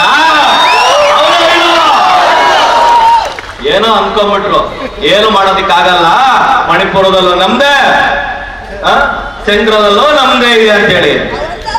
ನಮ್ಮ ದೇವರಿಗೆ ಕುರ್ಚಿಯಲ್ಲಿ ಕೂರ್ಸಕ್ಕೂ ಗೊತ್ತು, ಕುರ್ಚಿಯಲ್ಲಿ ಫಿಕ್ಸಕ್ಕೂ ಗೊತ್ತು. ಯಾಕಂದ್ರೆ ರಾಜರನ್ನು ಎಬ್ಬಿಸಿ ರಾಜರನ್ನು ಕೂರಿಸುವ ದೇವರು ನಮ್ಮವನಾಗಿದ್ದಾನೆ. ಹೌದಾ ಇಲ್ವಾ? ಏನೋ ಆಟ ಅನ್ಕೊಂಡ್ಬಿಟ್ಟಿದ್ದಾರೆ ಕಣ್ರಿ. ಇದು ಇತಿಹಾಸ ಕಣ್ರಿ. ಇವತ್ತಿಗೆ ಮಾತ್ರ ಅಲ್ಲ, ಅವತ್ತು ಕೂಡ ನೆನಪಿರ್ಲಿ. ಅವತ್ತು ಕೂಡ ಇಸ್ರಾಯೇಲರಿಗೆ ಫಿಲಿಸ್ಟಿಯರು ಎಷ್ಟೋ ತೊಂದರೆಗಳನ್ನು ಕೊಟ್ಟರು, ದಾಸತ್ವದಲ್ಲಿ ಹಾಕಿದ್ರು. ಅವತ್ತು ಬಿಡಕ್ಕಾಗದೇ ಇಲ್ಲ ಅಂತ ಕುತ್ಕೊಂಡಿದ್ರು. ಆದ್ರೆ ದೇವರು ಮೋಶೆಯನ್ನ ದೇವರು ಎದುರಿಸ್ತಾರೆ ಅವತ್ತಿನ ದಿನ. ಅದೆಲ್ಲ ಕನಸಲ್ಲ ಕಣ್ರಿ, ಇತಿಹಾಸ ಕಣ್ರಿ, ದಾಖಲೆಗಳಿದೆ. ಸುಮ್ಮನೆ ಯಾವ್ದೋ ಕಟ್ಟುಕತೆ ಹೇಳ್ತಾ ಇಲ್ಲ ಇವತ್ತಿನ ದಿನ. ದಾಖಲೆಗಳಿದೆ. ಒಂದೊಂದೇ ದಿಕ್ಕು ಕೂಡ ತಡೆಯೋದಿಕ್ಕೂ ನೋಡಿದ್ರು ಕೂಡ ಆ ಸಮುದ್ರವನ್ನೇ ವಿಭಾಗ ಮಾಡ್ತಾನೆ ಕಣ್ರಿ ನಮ್ಮ ದೇವರು. ಹೌದಾ ಇಲ್ವಾ? ಸಮುದ್ರವನ್ನೇ ವಿಭಾಗ ಮಾಡೋ ನಮ್ಮ ಮಧ್ಯದಲ್ಲಿದ್ದಾನೆ ಇವತ್ತಿನ ದಿನ. ಅವ್ರು ಅವತ್ತು ಅನ್ಕೊಂಡಿದ್ರು ಏನು ಮಾಡೋದಕ್ಕಾಗಲ್ಲ, ಸಮುದ್ರ ಅಡ್ಡ ಇದೆ, ಯಾವ ಬಾಗಿಲು ಇಲ್ಲ, ನಮ್ದೇ ಸರ್ಕಾರ, ಎಲ್ಲೂ ಕೂಡ ಹೋಗಕ್ಕೆ ಆಗಲ್ಲ, ನಮ್ದೇ ಸರ್ಕಾರ. ಇಲ್ಲದ ದಾರಿಯನ್ನೇ ಸೃಷ್ಟಿ ಮಾಡ್ದ ನಮ್ಮ ದೇವರು ಅವತ್ತಿನ ದಿನ. ಇಲ್ಲದ ದಾರಿಯನ್ನೇ. ಒಂದೊಂದು ಕಣ್ಣೀರಿಗೂ ಕೂಡ ಬೆಲೆ ಇದೆ ಕಣ್ರಿ ಇಲ್ಲಿ. ಒಂದೊಂದು, ಅದಕ್ಕೆ ನಾನು ಹೇಳಿದೆ, ಒಂದೊಂದು ಕಣ್ಣೀರಿಗೂ ಕೂಡ ಬೆಲೆ ಇದೆ. ಬೈಬಲ್ ಅಲ್ಲಿ ಬರೆಯಲ್ಪಟ್ಟಿದೆ, ನಿಮ್ಮ ಕಣ್ಣೀರು ಬುದ್ಧಲಿಯಲ್ಲಿ ನಾನು ಶೇಖರಿಸಿದ್ದೇನೆ ಅಂತ ಹೇಳಿ. ಅದಕ್ಕೆ ಪ್ರತಿಫಲವನ್ನು ಕೊಡ್ತಾನೆ. ಅದೆಷ್ಟೋ ಜನ ಪ್ರಾರ್ಥನೆಯನ್ನು ಇವತ್ತು ಮಾಡ್ತಾ ಇದ್ದೀರಾ, ಅದೆಷ್ಟೋ ಮೊಳಕಾಲಿನ ಪ್ರಾರ್ಥನೆಯನ್ನು ನೀವು ಮಾಡ್ತಾ ಇದ್ದೀರಾ, ಎಷ್ಟೋ ಸಿಸ್ಟರ್ಸ್ ಗಳ ಮಧ್ಯದಲ್ಲಿ ಇದ್ದೀರಾ, ಎಷ್ಟೋ ಜನ ಪ್ರಾರ್ಥನಾ ನಾಯಕರ ಮಧ್ಯದಲ್ಲಿ ಇದ್ದೀರಾ. ನಿಮ್ಮ ಒಂದೊಂದು ಪ್ರಾರ್ಥನೆಯು ಕೂಡ ಮಣಿಪುರ ಮತ್ತೆ ಕಟ್ಟಲ್ಪಡುತ್ತದೆ. ಅದು ನಿಜವಾಗಿ ಕೂಡ ನೋಡ್ತೀರಾ, ಕೇಳ್ತೀರಾ. ಪ್ರತಿಯೊಂದು ಚಾನಲ್ ಮಣಿಪುರ ಆಗಿರುವ ಸ್ಥಿತಿ ಅದು ಬದಲಾಗಿರೋದನ್ನ ನೀವು ನೋಡ್ತೀರಾ. ಖಂಡಿತವಾಗಿಯೂ ಕೂಡ ನೋಡ್ತೀರಾ. ಅನೇಕ ಕಡೆ ಇವತ್ತಿನ ದಿನ ಅನೇಕ ಕಡೆ ನಮ್ಮ ಹೋರಾಟವನ್ನ ಮಟ್ಟ ಹಾಕುವಂತ ಎಷ್ಟೋ ಸಂಘಟನೆಗಳು ನಮ್ಮ ವಿರುದ್ಧವಾಗಿ ಬರ್ತಾ ಇದ್ದಾವೆ. ಎಷ್ಟೋ ಸಂಘಟನೆಗಳು, ಎಷ್ಟೋ ವ್ಯಕ್ತಿಗಳು, ನಾನು ಹೇಳ್ತೀನಿ, ವ್ಯರ್ಥವಾದ ಕಾರ್ಯವನ್ನು ಮಾಡ್ತಾ ಇದ್ದಾರೆ. ದೇವರು ಎಬ್ಬಿಸಿದ ಮೇಲೆ, ದೇವರು ಕಟ್ಟಿದ ಮೇಲೆ ಅದು ಮುರಿಯಕ್ಕೆ ಸಾಧ್ಯನೇ ಇಲ್ಲ. ಯಾರ ಕೈಯಲ್ಲೂ ಸಾಧ್ಯ ಇಲ್ಲ. ಕ್ರೈಸ್ತರನ್ನು ಎಷ್ಟೆಷ್ಟು ಮುಡ್ತೀರೋ, ಎಲ್ಲೆಲ್ಲಿ ಮುಡ್ತೀರೋ, ಇನ್ನಷ್ಟು ಅವರು ಹರಡ್ತಾರೆ, ಇನ್ನಷ್ಟು ಅವರು ಎದ್ದೇಳ್ತಾರೆ. ಯಾಕಂತ ಹೇಳಿದ್ರೆ ಕ್ರೈಸ್ತರು ಸಮಾಜಕ್ಕೆ ಮಾದರಿಯಾಗಿದ್ದಾರೆ. ಶಿಕ್ಷಣ ವ್ಯವಸ್ಥೆ ಆಗಿರ್ಬೋದು, ವೈದ್ಯಕೀಯ ಕ್ಷೇತ್ರ ಆಗಿರ್ಬೋದು, ಎಲ್ಲಾ ಕ್ಷೇತ್ರದಲ್ಲೂ ಇವತ್ತು ಇದ್ದಾರೆ ಕಣ್ರಿ. ಅವರು ಹಾಸ್ಪಿಟಲ್ ಇಂಜೆಕ್ಷನ್ ಕೊಡುವಾಗ ಸಿಸ್ಟರ್ ಜಾತಿ ಧರ್ಮವನ್ನು ಕೇಳ್ಕೊಡ್ತಾ ಇದ್ದಾರೆ. ಇವತ್ತಿನ ದಿನ ಜಾತಿ ಧರ್ಮವನ್ನು ಕೊಡ್ತಾ ಇದ್ದಾರ? ಜಾತಿ ಧರ್ಮವನ್ನು ನೋಡಿ ಕೊಡ್ತಾ ಇಲ್ಲ ಕಣ್ರಿ ಇವತ್ತು ಇಂಜೆಕ್ಷನ್. ಹೌದಲ್ವಾ? ಯಾರೇ ಬಂದ್ರು ಇವತ್ತಿನ ದಿನ ಇಂಜೆಕ್ಷನ್ ಕೊಡ್ತಾರೆ, ಸ್ಕೂಲಿಗೆ ಸೇರಿಸ್ತಾ ಇದ್ದಾರೆ. ಎಷ್ಟೋ ಜನ ನಾಯಕರಾಗಿ ಇವತ್ತು ಎದ್ದಿದ್ದೀರಲ್ಲ. ನಿಮ್ಗೊಂದು ಪ್ರಶ್ನೆ ಸ್ವಾಮಿ, ಯಾವ ಶಾಲೆಯಲ್ಲಿ ಓದಿದ್ರಿ ನೀವು? ಯಾವ ಶಾಲೆಯಲ್ಲಿ ಓದಿದ್ರಿ? ಯಾವ ಕಾಲೇಜಲ್ಲಿ ಓದಿದ್ರಿ ನೀವು? ಅದೇ ಕ್ರಿಶ್ಚಿಯನ್ ಅಲ್ವಾ? ಇಷ್ಟು ಮಾತನ್ನು ಹೇಳ್ಕೊಟ್ಟವ್ರು ಯಾರು ಸ್ವಾಮಿ? ಅದೇ ಕ್ರೈಸ್ತರಲ್ವಾ? ಇವತ್ತು ಮೈಕ್ ಹಿಡಿತಿದ್ರಂದ್ರೆ ಇದು ಯಾರಪ್ಪ ಇದು ಕೊಟ್ಟಿರೋದು ನಿಮಗೆ ಗಿಫ್ಟ್? ಯಾರು ಕೊಡುಗೆ ಇದು? ಇವತ್ತೊಂದು ಮೊಬೈಲ್ ನೀವು ಮಾತಾಡ್ತೀರ ಅಂತ ಹೇಳಿದ್ರೆ ಮೊಬೈಲ್ ಕೊಟ್ಟವ್ರು ಯಾರು? ಪ್ರತಿಯೊಂದಿಗೂ ಕೂಡ ಕ್ರೈಸ್ತರ ಕೊಡುಗೆ ಭಾರತ ದೇಶಕ್ಕೆ ಮಾತ್ರವಲ್ಲ ಇಡೀ ಪ್ರಪಂಚಕ್ಕೆ ಕೊಡುಗೆಯನ್ನು ಕೊಟ್ಟಂತ ಒಂದು ಸಮುದಾಯದ ಮೇಲೆ ದೇಶವನ್ನ ಕಾಡ್ತಾ ಇದ್ದೀರಾ ನೀವು. ಇತಿಹಾಸವನ್ನೇ ಬೇರೆ ಚೇಂಜ್ ಮಾಡ್ಬಿಡ್ತೀವಿ ನಾವು. ಇತಿಹಾಸದ ಪುಟಗಳೇ ಮಣಿಪುರದ ಮಾತಾಡಕ್ ಹೋದ್ರೆ ನಾನು ಯಾವುದಕ್ಕೂ ಕೂಡ ಯಾವತ್ತೂ ಕೂಡ ಸಿದ್ಧತೆ ಆಗಿ ಬರೋದಿಲ್ಲ. ನಾನು ಹೇಳೋದು ಹೋಗಿರೋ ಜಾಗಕ್ಕೆ, ದೇವ್ರೆ ನನ್ನ ಬಾಯಿ ನೀನಾಗಿರೋ, ಇನ್ನು ಜನಗಳ ಮಧ್ಯದಲ್ಲಿ ನೀನೇನ್ ಮಾತಾಡ್ಬೇಕಂತಿದ್ಯೋ ನೀನು ಅದನ್ನೇ ಮಾತಾಡು ಅಂತ ಹೇಳ್ತೀನಿ. ನಾವು ಪ್ರಾಕ್ಟೀಸ್ ಮಾಡೋದ್ರ ಆಗಲ್ಲ ಕಣ್ರಿ. ದೇವ್ರು ಮಾತಾಡಿದ್ರೇನೆ ಅದು ಮಾತಾಗಿರುತ್ತೆ ಯಾವತ್ತೂ ಕೂಡ, ಹೌದಾ ಇಲ್ವಾ? ಹಾಗೆ ಅನೇಕ ವಿಷಯಗಳು ಮಣಿಪುರದ ಮಾತಾಡಕ್ ಹೋದ್ರೆ ನನ್ನ ತಲೆಯಲ್ಲಿ 50ಕ್ಕಿಂತ ಹೆಚ್ಚು ಪೇಜ್ಗಳಿದಾವೆ. ಇವತ್ತಿನ ದಿನ 50ಕ್ಕಿಂತ ಹೆಚ್ಚು ಪೇಜ್ಗಳಿದಾವೆ. ನೀವು ಕೂಡ ಸಾಕಷ್ಟು ಬೇರೆ ಬೇರೆ ಕಡೆಯಿಂದ ಬಂದಿದ್ದೀರಾ. ನಮ್ಮ ಕರ್ನಾಟಕ ಕ್ರೈಸ್ತ ಸಂಘಟನೆಯಲ್ಲೂ ಕೂಡ ಅದೆಷ್ಟೋ ಜನ ಬಂದಿದ್ದೀರಾ. ಒಂದು ಸಮಯ ಇತ್ತು, ಎಷ್ಟೋ ಜನ ಕ್ರೈಸ್ತರ ಮೇಲೆ ದಾಳಿ ಮಾಡ್ತಾ ಇದ್ದಾಗ ಯಾರು ಇಲ್ವಲ್ಲ ಯಾರು ಮುಂದೆ ಬರ್ತಾ ಇದಿಲ್ಲ ಅಂತ ಹೇಳಿದಾಗ ನಾನು ನಮ್ಮ ಸೋದರರು ಸೇರಿ ಕರ್ನಾಟಕ ಕ್ರೈಸ್ತ ಸಂಘಟನೆ ಅಂತ ನಾನು ಪ್ರಾರಂಭ ಮಾಡ್ತೀನಿ. ಸುಮ್ಮನೆ ಮಾಡಿಲ್ಲ ಇದನ್ನ, ಸುಮ್ಮನೆ ಮಾಡಿಲ್ಲ. ಇವತ್ತಿನ ದಿನ ಮೀಡಿಯಾ ತಂದಿದ್ದೀವಿ ಅಂತ ಹೇಳಿದ್ರೆ ಸುಮ್ಮನೆ ಮೀಡಿಯಾ ತಂದಿಲ್ಲ. ಅವತ್ತಿನ ದಿನ ಮತಾಂತರ ಕಾಯ್ದೆಯನ್ನು ತಂದಾಗ ಅದೆಷ್ಟೋ ಚಾನೆಲ್ಗಳು ಸುಳ್ಳು ಸುದ್ದಿಗಳ ಹರಡಕ್ಕೆ ಪ್ರಾರಂಭ ಮಾಡ್ತಾರೆ. ಅದೆಷ್ಟೋ, ಹೌದಲ್ವಾ? ಪ್ರತಿಯೊಬ್ಬರಿಗೂ ನೆನಪಿರುವುದು ಗೂಳಿಹಟ್ಟಿ ಶೇಖರ್. ಎಷ್ಟು ಜನರಿಗೆ ನೆನಪಿದೆ? ಎಷ್ಟು ಜನರಿಗೆ ನೋಡಿ, ಪ್ರತಿಯೊಬ್ಬರು ಕೂಡ ನೆನಪಿದೆ. ಯಾಕಂತ ಹೇಳಿದ್ರೆ ಅವರಿಂದಲೇ ಪ್ರಾರಂಭ ಆಗಿದ್ದ ಅವತ್ತಿನ ದಿನ ಪ್ರಾರಂಭ ಆಗಿ ಗೂಳಿಹಟ್ಟಿ ಶೇಖರ್ ಅವರು ಸದನದಲ್ಲಿ ಹೇಳ್ತಾರೆ ನನ್ನ ತಾಯಿಯೂ ಕೂಡ ಮತಾಂತರ ಆಗಿದ್ದಾರೆ ಅಂತ ಹೇಳಿ. ಆದ್ರೆ ಅಲ್ಲಿನ SP ರಾಧಿಕರ್ ಅವರು ಇನ್ಫೆಕ್ಷನ್ ಮಾಡಿ ಹೇಳ್ತಾರೆ ಇಲ್ಲಿ ಯಾವುದೇ ಮತಾಂತರ ಆಗಿಲ್ಲ ಅಂತ ಹೇಳಿ ಪ್ರಜಾವಾಣಿ ಪೇಪರ್ ಅಲ್ಲಿ ಹೇಳಿಕೆ ಮಾರ್ಚ್ 13ರಂದು ಹೇಳಿಕೆ ಕೊಡ್ತಾರೆ. ಅವತ್ತಿನ ದಿನ ಅವರು ವಿತ್ ಪೇಪರ್ ಡಾಕ್ಯುಮೆಂಟೇಶನ್ ಇದೆ ಕಣ್ರೆ, ಯಾವ್ದು ಸುಮ್ಮನೆ ಹೇಳೋದಿಲ್ಲ. ಮಾಧ್ಯಮಗಳು ಅನೇಕ ಇರ್ಬೋದು, ಯಾವ್ದಕ್ಕೂ ಬೇಕಾದ್ರೂ ದಾಖಲೆ ಕೊಡ್ತೀನಿ. ಯಾಕಂದ್ರೆ ನಾನು ಯಾವುದೇ ವೇದಿಕೆಯಲ್ಲಿ ಇದ್ರು ಕಾನೂನು ಬದ್ಧವಾಗಿ ನಾನು ಮಾತಾಡೋದು ಅಂತ ಹೇಳಕ್ ಇಷ್ಟಪಡ್ತಾ ಇದ್ದೇನೆ. ಹಾಗೆ ಮಾತಾಡೋದಿಲ್ಲ ಯಾವುದು ಕೂಡ. ಅದೇ ಗೂಳಿಹಟ್ಟಿ ಶೇಖರ್ ಪಕ್ಷಕ್ಕಾಗಿ ಕುರ್ಚಿಗಾಗಿ ಏನೆಲ್ಲ ಮಾಡಿದ್ರು ನನ್ನ ಮೀಡಿಯಾದಲ್ಲಿ ನೀವು ನೋಡಿರ್ಬೋದು. ಯಾವ ಕುರ್ಚಿಗಾಗಿ ನೀವು ಇವತ್ತಿನ ದಿನ ನೋಡಿದ್ರಿ ಆ ಕುರ್ಚಿಯನ್ನು ನೀವು ಕಳ್ಕೊಳ್ತೀರಾ ಅಂತ ನಾನು ಹೇಳಿದೆ. ಕಳ್ಕೊಂಡ್ರೆ ಇಲ್ವಾ? ಕುರ್ಚಿ ಕಳ್ಕೊಳ್ಳೋದಲ್ಲ ರೇ, ಪಕ್ಷ ಬಿಟ್ಟೆ ಹೋದ್ರು ಕಂಡ್ರೆ ಇವತ್ತಿನ ದಿನ. ಅದೇ ಈಶ್ವರಪ್ಪರವರು ಹೇಳಿಕೆ ಕೊಡ್ತಾರೆ ಕ್ರೈಸ್ತರ ಮೇಲೆ, ನಿಮ್ಮ ಓಟೇ ಬೇಡ ನಿಮಗೆ. ಅವ್ರ ಬಗ್ಗೆ ಸ್ಟೇಟ್ಮೆಂಟ್ ಕೊಟ್ಟು ಒಂದೇ ತಿಂಗಳಿಗೆ ಅವ್ರ ಕುರ್ಚಿಯೂ ಹೋಯ್ತು. ಬಸವರಾಜ ಬೊಮ್ಮಾಯಿರವರು ನಾನು ಹೇಳಿ ಪ್ರತಿಯೊಂದಕ್ಕೂ ಸಾಕ್ಷಿ ಇದೆ, ಸುಮ್ಮನೆ ಯಾವುದು ಹೇಳೋದಿಲ್ಲ, ಯಾವುದು ಹೇಳ್ತಾ ಇಲ್ಲ. ಮೀಡಿಯಾ ಇದೆ, ಬೇಕಾದ್ರೆ ನನ್ನ KCS ಮೀಡಿಯಾ ಅಂತ ಚಾನಲ್ ಇದೆ, ಯೂಟ್ಯೂಬ್ ಚಾನಲ್. ಪ್ರತಿಯೊಂದಕ್ಕೂ ದಾಖಲೆಗಳಿದೆ, ಹೇಳಿರೋದಕ್ಕೆ ಚೆಕ್ ಮಾಡ್ಕೊಳ್ಳಿ ಬೇಕಾದ್ರೆ. ಎವಿಡೆನ್ಸ್, ಓಕೆ, ಎವಿಡೆನ್ಸ್ ಇಲ್ಲದೆ ಯಾವುದು ಮಾತಾಡೋದಿಲ್ಲ. ಯಾಕಂತ ಹೇಳಿದ್ರೆ ಕ್ರೈಸ್ತರು ಬುದ್ಧಿಜೀವಿಗಳು ಅಂತ ಹೇಳ್ತಾರೆ. ಇಡೀ ಪ್ರಪಂಚ, ನಾನು ಹೇಳ್ತಾ ಇಲ್ಲ, ಇಡೀ ಪ್ರಪಂಚದವ್ರು ಹೇಳ್ತಾರೆ. ಡಾಕ್ಯುಮೆಂಟೇಶನ್ ಅಲ್ಲೇ ಕೆಲಸ ಮಾಡ್ತೀವಿ, ಸುಮ್ಮನೆ ಮಾಡೋದಿಲ್ಲ, ಹೌದಲ್ವಾ? ಇವತ್ತಿನ ದಿನ ಅಲ್ಲಲ್ಲೇ ದಾಳಿಗಳು, ಅಲ್ಲಲ್ಲೇ ನೋಡ್ತಾ ಇದೀವಿ ನಾವು. ನಾನು ಹೇಳೋದು ಒಂದೇ, ನಾವು ಜಾತಿ ಧರ್ಮ ಯೇಸು ಕ್ರಿಸ್ತ ಮಾಡಕ್ ಬಂದಿಲ್ಲ ಕಣ್ರಿ. ಇವತ್ತಿನ ದಿನ ಮಾಡಕ್ ಬಂದಿಲ್ಲ.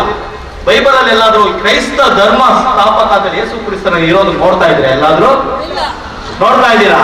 ಎಲ್ಲೂ ಕೂಡ ಇಲ್ಲ. ಬೈಬಲ್ ಅಲ್ಲೂ ಬರೆಯಲ್ಪಟ್ಟಿದೆ, ಸಕಲ ಶಾಸ್ತ್ರ ಧರ್ಮ ಗ್ರಂಥಗಳನ್ನು ಪರೀಕ್ಷಿಸಿ ಸತ್ಯವಾದುದು ಯಾವುದೋ ಸತ್ಯವಾದನ್ನು ಹಿಡ್ಕೊಳ್ಳಿ ಅಂತ ಬರೆಯಲ್ಪಟ್ಟಿದೆ ಹೊರತು ಬೈಬಲ್ ಅನ್ನ ಹಿಡ್ಕೊಳ್ಳಿ ಅಂತ ಯೇಸು ಕೂಡ ಹೇಳಿಲ್ಲ ಕಣ್ರಿ. ಇವತ್ತಿನ ದಿನ ಸತ್ಯ ಗೊತ್ತಾದವರು ಹಿಡಿದಿದ್ದಾರೆ ಇವತ್ತಿನ ದಿನ, ಹೌದಲ್ವಾ?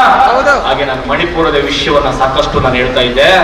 ಮುಂದಿನ ದಿನಗಳಲ್ಲಿ ನಾನು ಒಂದೇ ಹೇಳೋದು, ಕೇಂದ್ರ ಸರ್ಕಾರ ಏನಾದ್ರೂ ನ್ಯಾಯ ಕೊಟ್ಟಿಲ್ಲ ಅಂತ ಹೇಳಿದ್ರೆ, ಇದೀಗಲೇ ನಾವು ಹೇಳಿದೀವಿ, ಆಲ್ರೆಡಿ ಇದನ್ನ ಮಾತಾಡಿದ್ದೀವಿ, ವಿತ್ ಪರ್ಮಿಷನ್ ಕೂಡ ಆಲ್ರೆಡಿ ಆಗಿದೆ. ದೆಹಲಿ ಚಲೋ ಅನ್ನೋ ಕಾರ್ಯಕ್ರಮವನ್ನು ಮಾಡಕ್ಕೆ ನಾವು ಸಿದ್ಧತೆಯನ್ನು ಮಾಡ್ತಾ ಇದ್ದೀವಿ. ದೇಶದ ನಾನಾ ರಾಜ್ಯಗಳಿಂದ ದೆಹಲಿ ಚಲೋ ಅನ್ನೋ ಜಂತರ್ ಮಂತರಲ್ಲಿ ಕೂತ್ಕೊಂಡು ಹೋರಾಟ ಮಾಡಕ್ಕೂ ಕೂಡ ಸಿದ್ಧತೆಯನ್ನು ಮಾಡ್ತಾ ಇದ್ದೀವಿ ಇವತ್ತಿನ ದಿನ. ಇಲ್ಲಿನ ಪ್ರಮುಖ ನಾಯಕರೊಂದಿಗೆ ಅದ್ರ ಬಗ್ಗೆ ನಾನು ಚರ್ಚೆ ಮಾಡ್ತೀನಿ. ಖಂಡಿತವಾಗಿಯೂ ಕೂಡ ಮಂಗಳೂರಿನಲ್ಲಿ ಒಂದು ದೊಡ್ಡ ಟೀಮೇ ಬರಬೇಕಾಗುತ್ತೆ. ಎಲ್ಲಾ ಕಡೆಯಿಂದಲೂ ಕೂಡ ಆ ಜಂತರ್ ಮಂತರ್ ನಿಂತ್ಕೊಳ್ಳೋಣ. ನ್ಯಾಯ ಸಿಗೋವರೆಗೂ ಬರೋದು ಬೇಡ, ಸಿಕ್ಕಿಲ್ಲ ಅಂತ ಹೇಳಿದ್ರೆ ಅಲ್ಲಿಂದನೇ ಡೈರೆಕ್ಟ್ ಆಗಿ ಮಣಿಪುರಕ್ಕೆ ಕೂತ್ಕೊಂಡ್ಬಿಡ್ತೀವಿ, ಹೌದಾ ಇಲ್ವಾ? ಮಣಿಪುರ ಹೋಗಿ ಕೂತಿದ್ಮೇಲೆ ಬರೋ ಮಾತೇ ಇಲ್ಲ ಕಣ್ರಿ ನ್ಯಾಯ ಸಿಗೋ ತನಕ. ಏನಾಗುತ್ತೆ ಆಗ್ಲಿ, ರಾಹುಲ್ ಗಾಂಧಿನ ತಡೆದ್ರಿ ಬಿಟ್ರಿ, ನಮ್ಮನ್ನ ತಡೆಯಕ್ಕಂತೂ ಆಗೋದೇ ಇಲ್ಲ ಬಿಟ್ರಿ. ಅಂತವ್ರು ಎದ್ದು ಬಿಟ್ಟಿದ್ದಾರೆ ಇವತ್ತಿನ ದಿನ. ಒಬ್ಬ ಸ್ಟ್ಯಾನಿ ಪಿಟ್ಟವ್ರನ್ನ ತಡೆಯಕ್ ಹೋಗಿ 1000 ಜನ ಸ್ಟ್ಯಾನಿ ಪಿಟ್ಟವ್ರು ಇವತ್ತಿಗೆ ಹುಟ್ಬಿಟ್ಟಿದ್ದಾರೆ ಕಣ್ರಿ ಇವತ್ತಿನ ದಿನ. ಸುಮ್ಮನೆ ಅಲ್ಲ, ಇತಿಹಾಸವನ್ನೇ ಬದಲಾಯಿಸ್ಕೊಡ್ತೀವಿ ನಾವು, ಹೌದಲ್ವಾ? ಹಾಗಾಗಿ ನಾನು ಹೇಳೋದು ಒಂದೇ, ನಿಮ್ಮ ಸೀಟಿಗಾಗಿ, ಕುರ್ಚಿಗಾಗಿ, ರಾಜಕೀಯಕ್ಕಾಗಿ ಏನೆಲ್ಲ ಇವತ್ತು ಗಿಮಿಕ್ ಮಾಡ್ತಾ ಇದ್ದೀರಾ, ಇದೆಲ್ಲವನ್ನೂ ಕೂಡ ನಿಲ್ಲಿಸಿ. ಇದೆಲ್ಲ ನಾವು ನೋಡ್ಬಿಟ್ಟಿದೀವಿ, ಕರ್ನಾಟಕದಲ್ಲಿ ನೋಡಿ ಅದನ್ನ ನಾವು ಇವತ್ತಿನ ದಿನ ಬದಲಾಯಿಸ್ಬಿಟ್ಟಿದೀವಿ. ಕುರ್ಚಿಯನ್ನೇ ಬದಲಾಯಿಸ್ಬಿಟ್ಟಿದೀವಿ. ಮಣಿಪುರದಲ್ಲೂ ಕೂಡ ನಾವು ಬದಲಾಯಿಸ್ತೀವಿ. ದೇಶದ ಎಲ್ಲಾ ಜಿಲ್ಲೆಗಳಲ್ಲೂ ಕೂಡ, ಎಲ್ಲ ರಾಜ್ಯಗಳಲ್ಲೂ ಕೂಡ ಬದಲಾಯಿಸ್ತೀವಿ ಅಂತ ಈ ಮೂಲಕ ಹೇಳಕ್ಕೆ ಬಯಸ್ತಾ ಇದ್ದೇನೆ. ಹಾಗೆ ಒಂದೇ ಒಂದು ಮಾತು, ಖುಷ್ಬು ಮೇಡಮ್ ಬಗ್ಗೆ ನಾನು ಮಾತಾಡ್ಬೇಕು ಇವಾಗ, ಹೌದಲ್ವಾ? ಖುಷ್ಬು ಮೇಡಮ್ ಇವತ್ತು ಉಡುಪಿಗೆ ಬಂದೋದ್ರಿ ಅಲ್ಲ ಮೇಡಮ್? ಖುಷ್ಬು ಮೇಡಮ್ ಉಡುಪಿಗೆ ಬಂದೋದ್ರು. ಏನಕ್ಕೆ ಬಂದ್ರು ಗೊತ್ತಾ? ವಿಷಯ ಗೊತ್ತಾ? ಬಂದೋಗಿದ್ದು ಯಾರಿಗಾದ್ರು ಗೊತ್ತು? ಎಲ್ಲರಿಗೂ ಗೊತ್ತಲ್ವಾ? ಖುಷ್ಬು ಮೇಡಮ್ ಯಾರಂತಾದ್ರು ಗೊತ್ತಾ? ರಾಷ್ಟ್ರೀಯ ಮಹಿಳಾ ಆಯೋಗ ಸದಸ್ಯರಾಗಿದ್ದಾರೆ ಇವತ್ತಿನ ದಿನ. ಬಹಳ ಸಂತೋಷ ಮೇಡಮ್. ನಾನು ನೋಡಿದೆ ಪ್ರತಿಯೊಂದು ವಿಡಿಯೋ ಕೂಡ, ನಾನು ಸುಮ್ಮನೆ ಮಾತಾಡೋದಿಲ್ಲ, ಪ್ರತಿಯೊಂದು ಅದ್ರ ಸ್ಟ್ರೈಟ್ ಆಗಿ ಸ್ಟೇಟ್ಮೆಂಟ್ ಕೊಟ್ಟಿದ್ದಾರೆ. ಇದ್ರ ಬಗ್ಗೆ ಯಾವುದೇ ದಾಖಲೆಗಳಿಲ್ಲ, ವಿಡಿಯೋಗಳು ಇಲ್ಲ, ಚಿತ್ರಗಳು ಇಲ್ಲ. ಅದ್ರ ಬಗ್ಗೆ ನಾವು ಮಾತಾಡಕ್ ಹೋಗೋದಿಲ್ಲ. ಅದು ತನಿಖೆ ಆಗ್ಲಿ, ಆಮೇಲೆ ನಾನು ಮಾತಾಡ್ತೀನಿ ಅಂತ ಹೇಳಿ ಎಲ್ಲಾ ಚಾನಲ್ಗಳಿಗೂ ಹೇಳಿದ್ದಾರೆ. ಹೌದಾ ಇಲ್ವಾ ಮಾಧ್ಯಮದವರು? ಹೌದು, ಸರಿಯಾದ ಸ್ಟೇಟ್ಮೆಂಟ್. ಬಹಳ ಸಂತೋಷ, ಅಪ್ರಿಷಿಯೇಟಿವ್ ಮೇಡಮ್. ಓಕೆ, ಖಂಡಿತವಾಗಿ. ಆದ್ರೆ ನಾನು ಒಂದೇ ಒಂದು ಮಾತನ್ನ ಕೇಳಕ್ ಇಷ್ಟಪಡ್ತಾ ಇದ್ದೀನಿ. ಅಲ್ಲಿಗೆ ಹೋಗಿ ಭೇಟಿ ಕೊಟ್ರಲ್ಲ ಮೇಡಮ್, ಯಾಕೆ ಮೇಡಮ್ ಮಣಿಪುರಕ್ಕೆ ಹೋಗಿ ನೀವು ಭೇಟಿ ಕೊಡಕ್ ಆಗ್ತಾ ಇಲ್ಲ? ಯಾಕೆ ಆಗ್ತಾ ಇಲ್ಲ? ಮಣಿಪುರಕ್ಕೆ ಯಾಕೆ ನಿಮಗೆ ಭೇಟಿ ಕೊಡಕ್ ಆಗ್ತಾ ಇಲ್ಲ? ನಿಜವಾಗಿ ಕೂಡ ಬಹಳ ಒಂದು ದುಃಖಕರದ ಸಂಗತಿ ನಮಗೆ. ಆದಷ್ಟು ಬೇಗ ಈ ಸಂಗತಿ ನಡೀಲಿ. ಮೋದಿ ಅವರು 35 ಸೆಕೆಂಡ್ ಮಾತಾಡಿದಕ್ಕೆ ಮಣಿಪುರದ ಮಹಿಳೆಯರ ವಿಚಾರ ಹೊರಗಡೆ ಬಂತು. ಅದೆಷ್ಟೋ ಪ್ರಕರಣಗಳು ಬರಕಿದಾವೆ. ಮೋದಿ ಅವರು 35 ಸೆಕೆಂಡ್ ಅಲ್ಲ, ದಿನವಿಡೀ ಮಾತಾಡುವ ಕೆಲಸ ಆದಷ್ಟು ಬೇಗ ನಾವು ಕೊಡ್ತೀವಿ. ಇವತ್ತಿನ ದಿನ ಅಲ್ಲಿ ಆಗಿರುವ ಸಂಗತಿ ಬದಲಾಯಿಸೋಸ್ಕರ ಉಡುಪಿಯಲ್ಲಿ ಒಂದು ಘಟನೆಯನ್ನು ಎದುರಿಸ್ತಾ ಇದ್ದಾರೆ. ಪ್ರತಿಯೊಬ್ಬರು ಗಮನಿಸಿ, ಪ್ರತಿಯೊಬ್ಬರು ಯಾಕಂತ ಹೇಳಿದ್ರೆ ಸಿಚುವೇಶನ್ ಬದಲಾಯಿಸಕ್ಕೆ, ಮಣಿಪುರದ ಆಗಿರುವ ಸಂಗತಿಯನ್ನ ಬದಲಾಯಿಸಕ್ಕೆ ಪರವಾಗಿಲ್ಲ, ಮಳೆ ಬಂದು ನಾವು ಹೋರಾಟ ನಿಲ್ಸಲ್ಲ ಕಣ್ರಿ. ಇವತ್ತಿನ ದಿನ ಹಾಗೆ ಆಗ್ಬೇಕು. ಮಾತಾಡ್ತೀವಿ, ಹೌದಲ್ವಾ? ಎಸ್ ಖಂಡಿತವಾಗಿ ಇತಿಹಾಸ ಸೃಷ್ಟಿ ಮಾಡ್ಲಿಕ್ಕಂದ್ರೆ ಈ ಒಂದು ಹೋರಾಟ. ಹಾಗೆ ಬಿಡಿ ನೋಡೇ ಬಿಡಲ್ಲ, ಏನಾಗುತ್ತೆ ನಿಂದ್ರೆ ಅಲ್ವಾ? ಏನು ಆಗೋದಿಲ್ಲ. ದೇವರು ಕಣ್ತೆರಿತಾನೆ. ಮಳೆ ನನ್ನ ಮಕ್ಕಳು ಇವತ್ತು ಛತ್ರಿ ಹಿಡಿದಿದ್ದಾರೆ.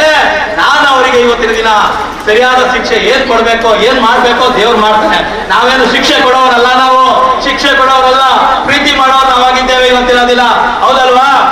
ಮೋದಿಗೂ ಒಳ್ಳೇದಾಗ್ಲಿ ಅಂತ ಹೇಳ್ತೀವಿ, ಮೋದಿ ಬದಲಾಗ್ಲಿ ಇವತ್ತು ಅಂತ ನಾವು ಹೇಳ್ತಾ ಇದೀವಿ ಇವತ್ತಿನ ದಿನ, ಬೇರೆ ಏನು ಹೇಳ್ತಾ ಇಲ್ಲ. ಹಾಗಾಗಿ ನಾನು ಹೇಳೋದು ಒಂದೇ, ಅಲ್ಲಿ ಪರಿಸ್ಥಿತಿಗಳು ಬದಲಾಗಬೇಕು, ಅಲ್ಲಿನ ಜನರಿಗೆ ನ್ಯಾಯ ಸಿಗ್ಬೇಕು, ಅಲ್ಲಿನ ಮಕ್ಕಳಾಗಿರ್ಬೋದು, ಯಾರೆಲ್ಲ ತಂದೆ ತಾಯಿಗಳು ಕಳ್ಕೊಂಡಿದಾರೋ ಸರ್ಕಾರದಿಂದ ಅವರಿಗೆ ಸವಲತ್ತುಗಳು ಸಿಗ್ಬೇಕು. ಮತ್ತೆ ಅಲ್ಲಿ ಯಾರೆಲ್ಲ ಗಂಡ ಕಳ್ಕೊಂಡಿರ್ಬೋದು, ಹೆಂಡತಿ ಕಳ್ಕೊಂಡಿರ್ಬೋದು, ಗೌರ್ಮೆಂಟ್ ಉದ್ಯೋಗಗಳಾಗಬೇಕು ಅವರಿಗೆ, ಪ್ರತಿಯೊಬ್ಬರಿಗೂ ಕೂಡ, ಹೌದಾ ಇಲ್ವಾ? ಪ್ರತಿಯೊಬ್ಬರಿಗೂ ಕೂಡ ಸರ್ಕಾರ ಕೆಲಸಗಳನ್ನ ಕೊಡ್ಬೇಕಾಗಿ ಕೇಳ್ಕೊಳ್ತಾ ಇದ್ದೇನೆ. ಮತ್ತೆ ಆದಷ್ಟು ಬೇಗ ಬಹಳಷ್ಟು ವಿಷಯಗಳಿದೆ. ಯಾಕಂದ್ರೆ ಬಂದೂಕುಗಳು ಕೊಟ್ಟಿರೋದು ಯಾರು, ಹೆಂಗ್ ಬಂತು, ಆ ಟೈಮಲ್ಲಿ ಪೊಲೀಸರು ಇದ್ರು, ಅವರ ಇದು ಅತ್ಯಾಚಾರ ಆಗುವಾಗ ಪೊಲೀಸರು ಹೆಂಗ್ ಬಂದ್ರು, ಪೊಲೀಸರು ಯಾರು, ಅವರಿಗೆ ಬಂದೂಕುಗಳನ್ನ ಯಾರು ಕೊಟ್ಟರು, ABVP ಏನ್ ಕೆಲಸ ಮಾಡ್ತು, ಇವೆಲ್ಲವೂ ಕೂಡ ನಮಗೆ ಗೊತ್ತಿದ್ರು ಕೂಡ ಸಮಯಕ್ಕೆ ಮಾತಾಡಕ್ಕೆ ಆಗ್ತಾ ಇಲ್ಲ. ಆಲ್ರೆಡಿ ನಮಗೆ ವಾರ್ನಿಂಗ್ ಬರ್ತಾ ಇದೆ. ಹಾಗಾಗಿ ಪ್ರತಿಯೊಬ್ಬರು ಕೂಡ ಎಚ್ಚೆತ್ತುಕೊಂಡು ಇವತ್ತಿನ ಹೋರಾಟ ಮಾಡೋಣ. ಈ ವಿಡಿಯೋ ಯಾರೆಲ್ಲ ಚಿತ್ರೀಕರಣ ಮಾಡಿದೀರಾ, ಪ್ರತಿಯೊಂದು ಗ್ರೂಪ್ಗಳಲ್ಲಿ, ವಾಟ್ಸಪ್, ಫೇಸ್ಬುಕ್, ಯೂಟ್ಯೂಬ್ ಎಲ್ಲ ಚಾನೆಲ್ ಪ್ರಸಾರ ಆಗಬೇಕು. ಮಣಿಪುರದ ಕ್ರೈಸ್ತರಿಗೆ ನ್ಯಾಯ ಸಿಗ್ಲಿ ಅಂತೇಳಿ ಈ ಮೂಲಕ ಹೇಳ್ತಾ ನನಗೆ 2 ಮಾತುಗಳನ್ನು ಮುಗಿಸ್ತಾ ಇದ್ದೇನೆ. ನನಗೆ ಮಾತಿಗೆ ಅವಕಾಶ ಕೊಟ್ಟ, ನನ್ನ ಹೋರಾಟಕ್ಕೆ ಇಲ್ಲಿ ಆಹ್ವಾನ ಮಾಡಿದ ನಮ್ಮ ಆತ್ಮೀಯ ಸಹೋದರರಾಗಿರುವ ಕ್ಯಾಥೋಲಿಕ್ ಮಹಾಸಭಾದ ಅಧ್ಯಕ್ಷರಾಗಿರುವ ಆಲ್ವಿನ್ ಡಿಸೋಜರ್ ಅವರಿಗೂ, ಅವರ ತಂಡದವರಿಗೂ, ಎಲ್ಲ ಇಲ್ಲಿ ನೆರೆದಿರುವ ಪಾಸ್ಟರ್ಸ್ಗಳಾಗಿರ್ಬೋದು, ಫಾದರ್ಗಳಾಗಿರ್ಬೋದು, ಸಿಸ್ಟರ್ಸ್ಗಳಾಗಿರ್ಬೋದು, ಹೋರಾಟಗಾರರಾಗಿರ್ಬೋದು, ಯಾರೆಲ್ಲ ಬಂದಿದ್ದೀರಾ, ಮುಸಲ್ಮಾನ ಬಾಂಧವರು, ದಲಿತರು, ಅನೇಕರು ಬಂದಿದ್ದೀರಾ ನಮ್ಮ ಸಂಘಟನೆಯಿಂದ ಆಗಿರ್ಬೋದು, ಸದಸ್ಯರು. ಒಂದೇ ಮಾತು ಹೇಳಿದ್ರು, ಬ್ರದರ್ ನಿಮಗೆ ಲಾಸ್ಟಿಗೆ ಕೊಡ್ತೀವಿ, ಮೊದಲೇ ಕೊಟ್ಬಿಟ್ರೆ ಅನೇಕರು ಬಹಳಷ್ಟು ಫಾಲೋವರ್ಸ್ ಬಂದಿದ್ದಾರೆ, ಎಲ್ಲರೂ ಹೋಗ್ಬಿಡ್ತಾರೆ, ಲಾಸ್ಟಿಗೆ ಕೊಡ್ತೀನಿ ಅಂದ್ರು. ಪರವಾಗಿಲ್ಲ, ಲಾಸ್ಟಿಗೆ ಕೊಡಿ ಅಂದೆ. ಖಂಡಿತವಾಗಿ ನನ್ನ ವಿಷಯ ತಲುಪಿದೆ ಅನ್ಕೊಳ್ತೀನಿ. ಎಲ್ಲರಿಗೂ ಕೂಡ ನಮಸ್ಕಾರಗಳು. ಬೋಲೋ ಭಾರತ್ ಮಾತಾ ಕಿ ಜೈ! ಬೋಲೋ ಭಾರತ್ ಮಾತಾ ಕಿ ಜೈ!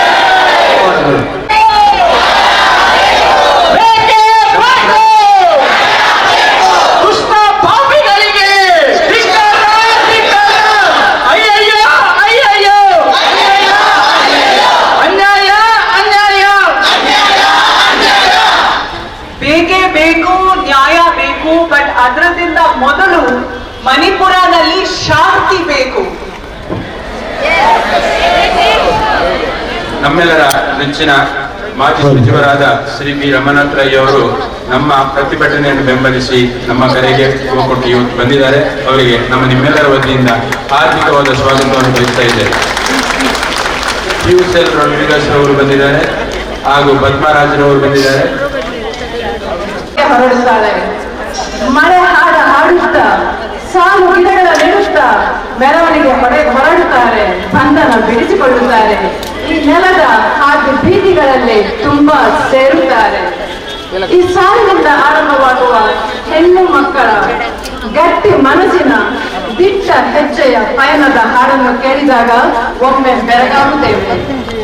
ಹೆಣ್ಣು ಮಗಳು ಒಂದಲ್ಲ ಒಂದು ದಿನ ಎಲ್ಲಾ ಬಂಧನಗಳಿಂದ ಮುಕ್ತರಾಗಿ ಸ್ವತಂತ್ರವಾಗಿ ಬದುಕುತ್ತಾಳೆ, ಬದುಕಲೇಬೇಕು ಎಂಬ ಆಶಯದೊಂದಿಗೆ ಇಂದಿನ ಈ ಪ್ರತಿಭಟನಾ ಸಭೆಯನ್ನು ಮುಕ್ತಾಯಗೊಳಿಸುತ್ತೇವೆ. ಆದರೆ ಅದಕ್ಕೂ ಮೊದಲು ಸರ್ವರಿಗೂ ಧನ್ಯವಾದಗಳನ್ನು ಸಮರ್ಪಿಸಲು ನಾನೆಲ್ಲಿ ನಿಂತಿದ್ದೇನೆ. ಪ್ರಪ್ರಥಮವಾಗಿ ಎಲ್ಲ ಸಂಪ್ರದಾಯಗಳನ್ನು ಮರೆತು ಎಲ್ಲ ಸಂಪ್ರದಾಯಗಳನ್ನು ಮುರಿದು ನಮ್ಮ ಅತಿಥಿಗಳಿಗೆ ಧನ್ಯವಾದ ಹೇಳುವ ಮೊದಲು ನಾನೇ ಈ ಸಭೆಗೆ ತುಂಬು ಬೆಂಬಲ ನೀಡಿ ಸಂತೃಪ್ತರ ಧ್ವನಿಯಾಗಲು ಗಾಳಿ ಮಳೆ ಲೆಕ್ಕಿಸದೆ ಜಾತಿ ಮತ್ತು ಧರ್ಮ ಎಂಬ ಭೇದಗಳ ಮೆಟ್ಟಿ ನಿಂತು ನಾಡಿನ ಮೂಲೆ ಮೂಲೆಗಳಿಂದ ಇಲ್ಲಿಗೆ ಆಗಮಿಸಿರುವ ಸರ್ವ ಜನಸ್ತೋಮಕ್ಕೆ ನನ್ನ ಅನಂತಾನಂತ ಧನ್ಯವಾದಗಳು. ನಮ್ಮ ಈ ಪ್ರತಿಭಟನೆಗೆ ಧ್ವನಿಯಾಗಿ ಆ ಧ್ವನಿ ಕಿರಿಚಾಟವಾಗಿ ಆಳುವವರ ಕಿವಿಗೆ ಬೀಳಲು ಸಹಕಾರಿಯಾಗಲು ಭಾಷಣಕಾರರಾಗಿ ಇಲ್ಲಿಗೆ ಬಂದಿರುವ ಗೌರವಾನ್ವಿತ ಶ್ರೀ ಶ್ರಾವಣಿ ಪಿಂಟು, ಶ್ರೀಮತಿ ವಿದ್ಯಾ ದಿನಕರ್, ಜನಾಬ್ SP ಮೊಹಮ್ಮದ್ ದಾಮಿ ರಾಜ್ಯಾಧ್ಯಕ್ಷರು ಉಲೇಮಾ ಒಕ್ಕೂಟ ತಮ್ಮ ಸ್ಫೂರ್ತಿದಾಯಕ ಮಾತುಗಳಿಂದ ನಮ್ಮೊಳಗಿರುವ ಹೆಣ್ಣು ಮಗಳಿಗಾಗಿ ಮಿಡಿಯುವ ಹೃದಯಗಳನ್ನು ತಮ್ಮ ಅಸ್ತಿತ್ವವನ್ನು ಕಳೆದುಕೊಳ್ಳದೆ ಅನ್ಯಾಯದ ವಿರುದ್ಧ ಹೋರಾಡಲು ಪ್ರೇರೇಪಿಸಿದ್ದೀರಿ. ತಮಗೆಲ್ಲರಿಗೂ ಸಂಘಟಕರ ಹಾಗೂ ಇಲ್ಲಿ ನೆರೆದಿರುವ ಜನಸ್ತೋಮದ ಪರವಾಗಿ ತುಂಬ ಹೃದಯದ ಧನ್ಯವಾದಗಳು. ಈ ಕಾರ್ಯಕ್ರಮಕ್ಕೆ ಆಗಮಿಸಿ ನಮ್ಮ ಮನೋಬಲವನ್ನು ಹೆಚ್ಚಿಸಿದ ಮಂಗಳೂರು ಧರ್ಮಕ್ಷೇತ್ರ ಪ್ರಸ್ತುತ ಮಹಾನಗರ ಪಾಲಿಕೆಯ ವಿರೋಧ ಪಕ್ಷದ ನಾಯಕನಾಗಿರುವ ಶ್ರೀಯುತ ನವೀನ್ ತಮಗೂ ಧನ್ಯವಾದಗಳು. ಇಲ್ಲಿ ಆಗಲೇ ಸಭೆಗೆ ಆಗಮಿಸಿರುವ ಎಲ್ಲ ಧರ್ಮಗಳಿಗೂ ಎಲ್ಲ ಧರ್ಮ ಭಗಿನಿಗಳಿಗೂ ನನ್ನ ಹೃತ್ಪೂರ್ವಕ ವಂದನೆಗಳು. ಈ ಕಾರ್ಯಕ್ರಮವನ್ನು ನಡೆಸಲು ಅಗತ್ಯವಿರುವ ಅನುಮತಿಗಳನ್ನು ನೀಡಿದ ಪೊಲೀಸ್ ಆಯುಕ್ತರು, ಮಂಗಳೂರು ಕಮಿಷನರೇಟ್ ಹಾಗೂ ಸ್ಥಳವು ಹಾಗೂ ಪಾಲನೆ ಮಂಡಳಿ ತಮಗೂ ನಾವು ಋಣಿಯಾಗಿದ್ದೇವೆ. ಈ ಕಾರ್ಯಕ್ರಮದ ಸಂಯೋಜನೆಗಾಗಿ ಮಂಗಳೂರು ಕಥೋಲಿಕ್ ಸಭೆ ಮಂಗಳೂರು ಪ್ರದೇಶದ ಪ್ರಸ್ತುತ ಅಧ್ಯಕ್ಷರಾಗಿರುವ ಶ್ರೀಯುತ ಅಮಿತ್ ಎಲ್ಲ ಪದಾಧಿಕಾರಿಗಳಿಗೆ ಈ ಸಭೆಯನ್ನು ಸುಸೂತ್ರವಾಗಿ ನಡೆಸಲು ಬೇಕಾದ ಎಲ್ಲ ಸಹಕಾರವನ್ನು ನೀಡಿದ ಪೊಲೀಸ್ ಸಿಬ್ಬಂದಿಯವರಿಗೆ ನನ್ನ ಕೃತಜ್ಞತೆಗಳು. ಕಾರ್ಯಕ್ರಮದ ವ್ಯವಸ್ಥೆಯನ್ನು ನೋಡಿಕೊಳ್ಳುತ್ತಿರುವ ಸ್ವಯಂ ಸೇವಕರಿಗೆ ಅಭಿನಂದನೆಗಳು. ಇಲ್ಲಿ ಕಾಣುತ್ತಿರುವ ಬಿಸಿಗಳನ್ನು ಕಲೆಗಳನ್ನು ತಯಾರಿಸಿದ ಬೋಧದ ವಸ್ತುವಲ್ಲ ಅಮೂಲ್ಯ ರತ್ನ ನೀನು, ನಿನ್ನ ಪ್ರೀತಿಯೆಂದರೆ ಮಣಿಪುರದಲ್ಲಿ ನಡೆದಂಥ ಈ ಒಂದು ವಿಷಯಗಳು ನಾವು ಅದನ್ನು ಖಂಡನೆ ಮಾಡ್ತೇವೆ. ನಿಜವಾಗಲೂ ಭಾರತ ದೇಶದ ಒಂದು ಸಂವಿಧಾನವನ್ನು ಸಹ ತಲೆ ತಗ್ಗಿಸುವಂಥ ಮಾಡಿದಂಥ ಈ ಕೃತಿಯನ್ನು ಖಂಡಿತವಾಗಿ ದೇವರು ಸಹ ಮೆಚ್ಚಲಿಕ್ಕಿಲ್ಲ. ಇವತ್ತು ಭವ್ಯ ಭಾರತ ಸಾರ್ವ ಜನಾಂಗದ ಶಾಂತಿಯ ತೋಟದಲ್ಲಿ ಕೆಲವು ವ್ಯಕ್ತಿಗಳು ವಿಷಬೀಜ ಬಿತ್ತಿ ಆ ಒಂದು ಭಾರತದ ಹೆಸರನ್ನು ಕೆಡುತ್ತಾ ಇದ್ದಾರೆ. ಇವತ್ತು 9 ವರ್ಷಗಳಿಂದ ನರೇಂದ್ರ ಮೋದಿಯವರ ಸರ್ಕಾರ ಪ್ರತಿಯೊಂದರಲ್ಲೂ ವಿಫಲ ಕಾಣ್ತಾ ಇದೆ. ಖಂಡಿತವಾಗಿ ದೇವರು ಮೆಚ್ಚುವಂಥ ಯಾವುದೇ ಕೆಲಸ ಈ ಮೋದಿ ಸರ್ಕಾರ ಮಾಡಲಿಲ್ಲ. 2 ಹೆಣ್ಣು ಮಕ್ಕಳು ಬತ್ತಲೆ ನಡೆದುಕೊಂಡು ಹೋಗುವಾಗ ಅವರ ಮಾನ ಮುಚ್ಚಲಿಕ್ಕೆ ಅವರು ಬಗ್ಗಿ ಭಾಳಷ್ಟು ಪ್ರಯತ್ನ ಪಟ್ಟಿದ್ದಾರೆ. ಆದರೂ ಆ ದುಷ್ಟಗಳು ಅವರ ಬೆನ್ನಿಗೆ ಕೈ ಹಾಕಿ ಅವರನ್ನು ನೆಟ್ಟಗೆ ನಡೆಯುವಂಥ ಮಾಡಿದ್ದಾರೆ. ಆದರೂ ಇದನ್ನು ದೇವರು ಖಂಡಿತವಾಗಿ ಮೆಚ್ಚಲಾರದು. ಮಣಿಪುರದಲ್ಲಿ ನಡೆದಂಥ ಘಟನೆ ಖಂಡಿತವಾಗಿ ಎಲ್ಲರಿಗೂ ದುಃಖ ತರುವಂಥ ಒಂದು ವಿಷಯ. ಇದನ್ನು ಸರ್ವ ಜಾತಿಯವರು ಖಂಡನೆ ಮಾಡಿದ್ದಾರೆ. ಅಲ್ಪ ಸ್ವಲ್ಪ ಜನ ಸಂತೋಷಪಟ್ಟಿರ್ಬೋದು, ಆದರೆ 80% ಜನ ಈ ದೇಶದಲ್ಲಿ ಇದನ್ನು ಖಂಡನೆ ಮಾಡಿದ್ದಾರೆ. ಅದಕ್ಕಾಗಿ ನಾವು ಮಂಗಳೂರಲ್ಲಿ ಇವತ್ತು ಕೆಥೋಲಿಕ್ ಸಭಾದವರು ಮಾಡಿದ ಪ್ರತಿಭಟನೆಯಲ್ಲಿ ನಾನು ಸಹ ಭಾಗವಹಿಸಿ ಈ ಒಂದು ಪ್ರತಿಭಟನೆ ಸಭೆ ಯಶಸ್ವಿಯಾಗಿದೆ. ಈ ಒಂದು ಪ್ರತಿಭಟನೆ ಖಂಡಿತವಾಗಿ ಕೇಂದ್ರ ಸರ್ಕಾರಕ್ಕೆ ಮುಟ್ಟಬೇಕಂತ ನಾನು ಮನವಿ ಮಾಡುತ್ತೇನೆ. ಇದು ಮಣಿಪುರದಲ್ಲಿ ಹೊತ್ತಿದ ಬೆಂಕಿ ನಂದಿಸುವ ಕೆಲಸ ನಾವು ಮಂಗಳೂರಿನಿಂದ ಮಾಡ್ತಾ ಇದ್ದೇವೆ. ಇಂಥ ಜನಸ್ತೋಮ ಮಂಗಳೂರಿನ ಇತಿಹಾಸದಲ್ಲಿ ಇದು ಪ್ರಪ್ರಥಮ ಬಾರಿ. ಅಂದರೆ ಜನರ ಮನಸ್ಸು ತುಂಬ ನೋವು ಬೇಸರ ಉಂಟಾಗಿದೆ. ಅಂದರೆ ಮಣಿಪುರದಲ್ಲಿ ಅನಾಚಾರ, ಅತ್ಯಾಚಾರ, ದುಂಬಿ, ಗಲಭೆ, ಹಾಗೆಯೇ ಚರ್ಚುಗಳನ್ನು ಧ್ವಂಸ ಮಾಡಿದ್ದನ್ನು ಕಣ್ಣಾರೆ ಈ ಮೀಡಿಯಾಗಳಲ್ಲಿ ನೋಡಿದ ಜನರು ಇವತ್ತು ಕೂಗ್ತಾ ಇದ್ದಾರೆ. ಮಹಿಳೆಯರ ಬೆತ್ತಲೆ ಮೆರವಣಿಗೆಯನ್ನು ನೋಡಿ ಜನರು ತುಂಬ ದುಃಖಿತರಾಗಿದ್ದಾರೆ. ಆದುದರಿಂದ ಇನ್ನಾದರೂ ನಮ್ಮ ಕೇಂದ್ರ ಸರ್ಕಾರ ಎಚ್ಚೆತ್ತು ಇನ್ನು ಈ ಒಂದು ಅನಾಚಾರಕ್ಕೆ ಕಡಿವಾಣ ಹಾಕಬೇಕು. ಇನ್ನು ಮುಂದಿನ ದಿನಗಳಲ್ಲಿ ಇವರು ಕಡಿವಾಣ ಹಾಕುವುದಿಲ್ಲಾದರೆ ಮುಂದಿನ ದಿನಗಳಲ್ಲಿ ನಾವು ಖಂಡಿತ ಜಂತರ್ ಮಂತರಲ್ಲಿ ಪ್ರತಿಭಟನೆಯನ್ನು ಆರಂಭಿಸಿದ್ದೇವೆ. ಅದರ ಮೊದಲು ನಾವು ಪ್ರಧಾನ ಮಂತ್ರಿಗಳಿಗೆ ಮನವಿಯನ್ನು ಕೊಡ್ತೇವೆ. ಇದು ಈ ಕಾಲಿಗ ಎಚ್ಚರಿಕೆಯ ಗಂಟೆ ಪ್ರತಿ ಮನೆಯಿಂದ ನಾವು ಶುರು ಮಾಡಿದ್ದೇವೆ. ಕಳೆದ 23 ತಾರೀಕಿನಂದು ಬೆಳಿಗ್ಗೆ ನಾವು ಪೂಜೆ ಆದ ನಂತರ ಪ್ರತಿ ಚರ್ಚ್ ವ್ಯಾಪ್ತಿಯಲ್ಲಿ ನಮ್ಮ ಮಂಗಳೂರು ಧರ್ಮಕ್ಷೇತ್ರದಲ್ಲಿ 124 ಚರ್ಚ್ಗಳಿದೆ. 124 ಚರ್ಚ್ ವಠಾರದಲ್ಲಿ ನಾವು ಸಾರ್ವಜನಿಕವಾಗಿ ಮೌನ ಪ್ರತಿಭಟನೆಯನ್ನು ಮಾಡಿದ್ದೇವೆ. ಅದು ಸಾಂಕೇತಿಕ. ಅದರಿಂದ ಇದು ಜಿಲ್ಲಾ ಮಟ್ಟದಲ್ಲಿ ನಾವು ಪ್ರತಿಭಟನೆ ಮಾಡಿದ್ದೇವೆ. ಮಂಗಳೂರಲ್ಲಿ 12,000 ಕ್ರಿಶ್ಚಿಯನ್ನರು, ಮುಸ್ಲಿಮರು, ಹಿಂದೂಗಳು ಒಂದೇ ವೇದಿಕೆಯಲ್ಲಿ ಸೇರುವುದು ಇದು ಪ್ರಪ್ರಥಮ. ಆದುದರಿಂದ ಇನ್ನು ಈ ಒಂದು ಕರೆಗಂಟೆಗೆ ಎಚ್ಚೆತ್ತುಕೊಳ್ಳುವುದಿಲ್ಲ ಆದರೆ ಕೇಂದ್ರ ಸರ್ಕಾರ ಖಂಡಿತ ನಾವು ಈ ಡಬಲ್ ಇಂಜಿನ್ ಸರ್ಕಾರಕ್ಕೆ ಪ್ರಧಾನಮಂತ್ರಿ ಹತ್ರ ಹೋಗಿ ಅವರಿಗೆ ಮನವಿ ಕೊಟ್ಟು ಜಂತರ್ ಮಂತರಲ್ಲಿ ನಾವು ಪ್ರತಿಭಟನೆಯನ್ನು ಮಾಡ್ತೇವೆ ಎಂದು ಹೇಳಿ ಈ ಮೂಲಕ ತಿಳಿಸಲು ಇಚ್ಛಿಸಿಕೊಳ್ತೇವೆ.